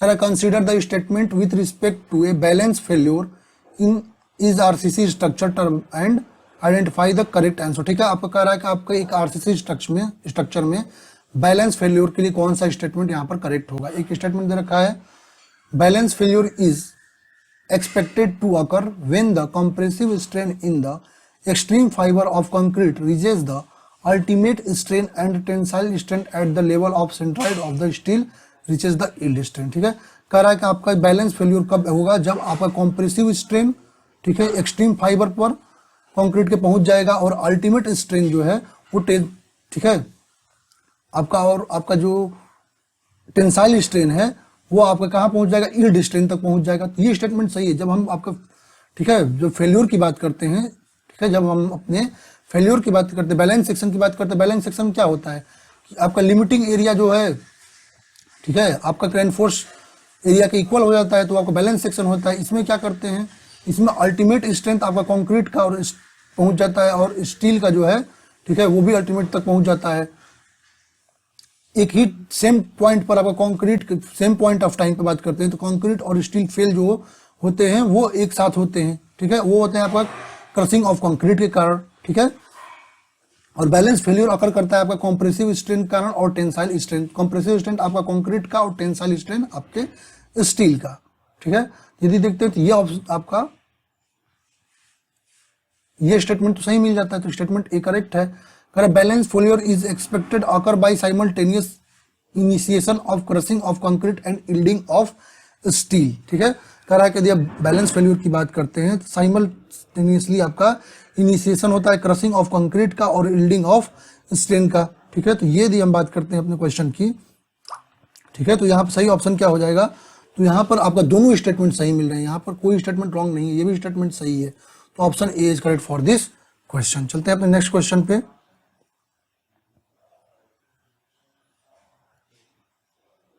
Calculate the ratio of Young's modulus of elasticity of a material M2 to material M1 based on given details। ठीक है, तो यहाँ पर कुल मिलाकर आपके दो मटेरियल्स हैं जिनकी मॉडुलस ऑफ रिजिडिटी दे रखी है, ठीक है, क्वेश्चन में, और आपको पूछ रहा है उनका रेशियो। तो सिंपल क्वेश्चन है आप लोगों के लिए, आपको पता है, ठीक है, या आपको पता है क्या होता है E1 इक्वल टू क्या होता है, E1 आपको पता है, E1 इक्वल E1 E2 ले लेते हैं, चलिए एक को E ले लेते हैं, ऐसे आपको जनरल पता है। E बराबर क्या होता है 2G कोष्टक में 1 प्लस म्यू होता है आपका। अब दोनों को ले लेते हैं तो E1 निकाल लेते हैं, तो E1 के लिए 2 इंटू जी की वैल्यू कितनी दे रखी है, मॉडुलस ऑफ रिजिडिटी, जी की वैल्यू 80 दे रखी है, तो 80 ले लेते हैं, 2 इंटू 80 आपका 1 प्लस म्यू की वैल्यू कितनी दे रखी है 0.25। ठीक है, तो इसको सॉल्व कर देते हैं। E1 आपका 200 आ जा रहा है, E1 आ गया 200। ऐसे E2 निकाल लेते हैं, E2 इक्वल टू 2 इंटू इसके लिए G 100 दे रखा है, 1 प्लस इसके लिए 0.30 दे रखा है 130, तो इसको लेते हैं तो कितना आ रहा है 260 आएगा 260। अब हमको क्या निकालना है, E1 अपॉन E2 रेशियो निकालना है। इजी क्वेश्चन है, 200 अपॉन 260, ठीक है, 200 अपॉन 260। इसको 1 second, E2 upon E1, M1 based on young modulus of elasticity of material, ये M1 based on the calculate the ratio of young modulus of elasticity. अच्छा, M2 और M1 के लिए कह रहा है, उल्टा कह रहा है, 1 सेकेंड, ये हमारा उल्टा कह रहा है, E1 अपॉन E2 कह रहा है, नहीं कह रहा है, यहाँ पे E2 अपॉन E1 की बात कर रहा है। ठीक है, M2 के लिए means E2 upon E1, M2 ले सकते हैं, M भी ले सकते हैं यहाँ पर। ठीक है, तो E2 अपॉन E1 कर रहा है, तो यहाँ पर 260 अपॉन 200 सॉल्व करेंगे तो 1.3। Option D is correct for this question. चलते हैं नेक्स्ट क्वेश्चन पे। Calculate the pressure at a point that is at 5 metre, ठीक है, that is at 5 metre from the free surface of liquid having density 1.5 into 10⁻³ kg per metre cube. Consider acceleration due to gravity भी 10 metre per second square. तो ये भी आपका बहुत ही simple question आपका पूछ रखा है। ये क्वेश्चन आपको पता है, प्रेशर पूछ रहा है, P इक्वल टू आपको पता है क्या होता है, रो जी एच, रो इंटू जी इंटू एच। सिंपल क्वेश्चन, तो आपको वैल्यू रखते जाइए। तो रो की वैल्यू आपको कितनी दे रखी है, तो 1.5 इंटू 10⁻³ इंटू जी की वैल्यू आपको दे रखी है 10 और एच की वैल्यू 5। बहुत ही सिंपल क्वेश्चन है, चेंज कर लेते, कितना आएगा 75,000, 1 2 3, हाँ कितना आपका जाएगा newton per metre cube. So option A is correct for this question. चलते हैं नेक्स्ट क्वेश्चन पे। Correct, common sugar is an example for, ठीक है, कॉमन शुगर किसका एग्जांपल है, करेक्ट, रिटार्डिंग एडमिक्सचर का, प्लास्टिसाइजर का, सुपर प्लास्टिसाइजर का, एक्सेलरेटिंग एडमिक्सचर का, ठीक है। यदि हम कॉमन शुगर की बात कर रहे हैं, चलिए कुछ हम यहाँ पर एडमिक्सचर्स को देख लेते हैं। प्लास्टिसाइजर की बात करते हैं, ठीक है, तो ये आपको क्या होता है, ये मिक्सचर होता है ऑर्गेनिक और इनऑर्गेनिक सब्सटेंसेस का। ये क्या करता है, तो आपके वर्केबिलिटी को, ठीक है, इंश्योर करने का काम, जो हायर वर्केबिलिटी है उसको इंश्योर करने का काम वाटर सीमेंट रेशियो के लिए करता है, ठीक है। तो ये वर्केबिलिटी के प्लास्टिसाइजर का यूज करते हैं, जैसे इन्फोसल्फेट, आपका पॉलीक्लोराइड है, आपका कार्बोहाइड्रेट्स है, हाइड्रोक्साइड है, कार्बोहाइड्रिक एसिड है, तो ये सब तो हमारे प्लास्टिसाइजर हैं।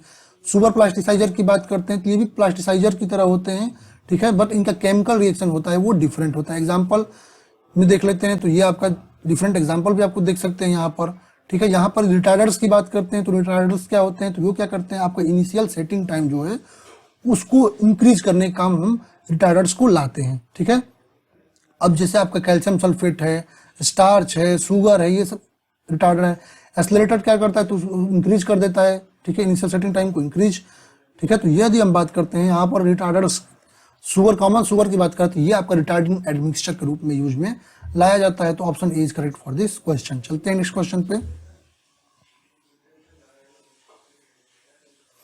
In a slump contest to assess the workability of concrete, the slump mold is filled in layers, ठीक है। कह रहा है जब हम स्लम्प कॉन्टेस्ट करते हैं तो उसमें, ठीक है, वर्केबिलिटी ऑफ कंक्रीट फाइंड करने के लिए तो स्लम्प मोल्ड कितने लेयर में हम देते हैं, ठीक है। चलिए इसको थोड़ा सा देख लेते हैं, ठीक है। जब आप अपना स्लम्प टेस्ट करते हैं, स्लम्प कॉन्टेस्ट करते हैं, आपको एक्चुअली इसकी किस लिए करते हैं, तो वर्केबिलिटी को फाइंड करने के लिए इसको यूज में लाते हैं। तो हम क्या करते हैं, इसमें हमारे पास क्लीन इनिशियल जो इंटरनल सरफेस है वो क्लीन होना चाहिए, और उसमें हम क्या करते हैं, मोल्ड पे ऑयल को अप्लाई कर देते हैं, ठीक है। अब यदि लेयर की बात करें, हमारा क्वेश्चन डायरेक्टली लेयर से है, तो हम 3 लेयर्स में, ठीक है, 3 इक्वल लेयर्स में इसको प्रिपेयर करते हैं। और आपका नंबर ऑफ स्टोक्स की बात करते हैं तो 25 स्टोक्स ईच लेयर पे हम देते हैं, ठीक है। यदि क्वेश्चन की हम बात कर रहे हैं तो क्वेश्चन नंबर ऑफ लेयर पूछ रहा है तो 3 होता है, तो option C is correct for this question. चलते हैं नेक्स्ट क्वेश्चन पे। Which of the following is not a temporary adjustment made in the theodolite survey, ठीक है। इनमें से कह रहा है कौन सा स्टेटमेंट जो है थियोडोलाइट सर्वे के लिए टेम्पोररी एडजस्टमेंट नहीं है। Labelling of instrument, orientation of instrument toward magnetic north, set out instrument over the station और पैरालैक्स एलिमिनेशन, ठीक है। यदि एडजस्टमेंट की बात करते हैं अपने थियोडोलाइट के लिए तो 2 टाइप के एडजस्टमेंट होते हैं, आपका परमानेंट एडजस्टमेंट होता है और टेम्पोररी एडजस्टमेंट होता है, ठीक है। यदि हम परमानेंट एडजस्टमेंट की बात करते हैं तो इसमें आपका, ठीक है, एडजस्टमेंट होता है आपका हॉरिजॉन्टल प्लेट लेवल्स का, ठीक है, जो कोलिमिनेशन का एडजस्टमेंट होता है जिसमें आपका क्या करते हैं, एक्सेस ऑफ टेलीस्कोप को हम लेवल करते हैं, ठीक है, और उसको पैरेलल लाते हैं लाइन ऑफ कोलिमिनेशन के। हॉरिजॉन्टल एक्सिस का एडजस्टमेंट होता है, टेलीस्कोप के लेवल का एडजस्टमेंट होता है, और टेम्पोररी एडजस्टमेंट में क्या होता है, तो लेवलिंग, थियोडोलाइट को स्टेशन पर रखा तो उसको सेंटरिंग कर लेना, उसकी लेवलिंग कर लेना, फोकसिंग कर लेना, पैरालैक्स का एलिमिनेशन करना, तो ये सब जितनी चीजें वो टेम्पोररी एडजस्टमेंट है। यहाँ पे क्वेश्चन हमारा कह रहा है कौन सा टेम्पोररी एडजस्टमेंट नहीं है। लेवलिंग है, पैरालैक्स एलिमिनेशन है, सेट आउट इंस्ट्रूमेंट स्टेशन पे ये भी है, तो कौन सा नहीं, तो ओरिएंटेशन जो कर रहे हैं इंस्ट्रूमेंट का मैग्नेटिक नॉर्थ में, तो ये आपका क्या होता है, तो ये परमानेंट आपका होता है, ठीक है। सही ऑप्शन ऑप्शन नंबर बी। चलते नेक्स्ट क्वेश्चन पे। Calculate the coefficient of active earth pressure for a soil mass whose angle of internal friction is found to be 30 degree, ठीक है। इंटरनल फ्रिक्शन 30 डिग्री देखा है आपका, और coefficient of active earth pressure पूछ रहा है। ये भी सिंपल क्वेश्चन आपका है। कोफिशिएंट ऑफ अर्थ प्रेशर के लेते हैं, क्या होता है, के जो आपका 1 माइनस साइन थीटा अपन 1 प्लस साइन थीटा, ठीक है। तो क्या हो जाएगा 1 माइनस साइन, एंगल कितना दे रखा है, 1 minus sine 30 degree upon 1 plus sine 30 degree, ठीक है। इसको सॉल्व करते हैं तो 1 माइनस 1/2 अपॉन 1 प्लस 1/2, इसको सॉल्व करेंगे तो आपकी जो वैल्यू निकल कर आएगी वो आएगी 1/2,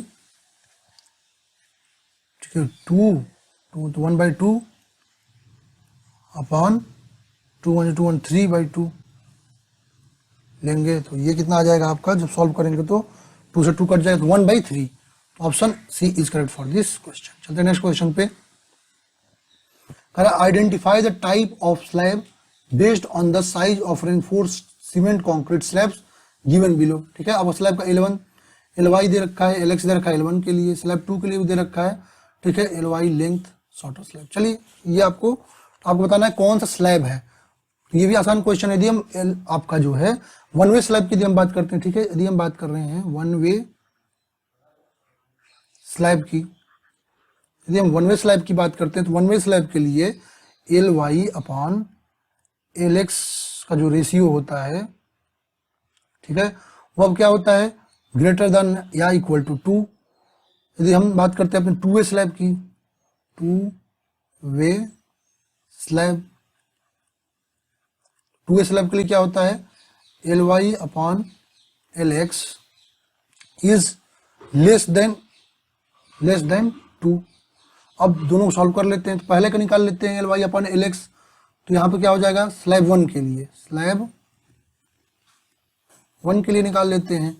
6 अपॉन 2.5, 6 अपॉन 2.5 सॉल्व करते हैं, कितना आएगा, 2.4 आएगा लगभग, 2.4। अब 2.4 क्या है, तो ग्रेटर देन है आपका किससे, 2 से। यदि बात करते हैं स्लैब 2 के लिए, स्लैब 2 के लिए तो 4.5 और 3.2 है, 4.5 अपॉन 3.2। तो इसको सॉल्व करते हैं तो ये लगभग 1.4 करीब आएगा, 1.4 आएगा।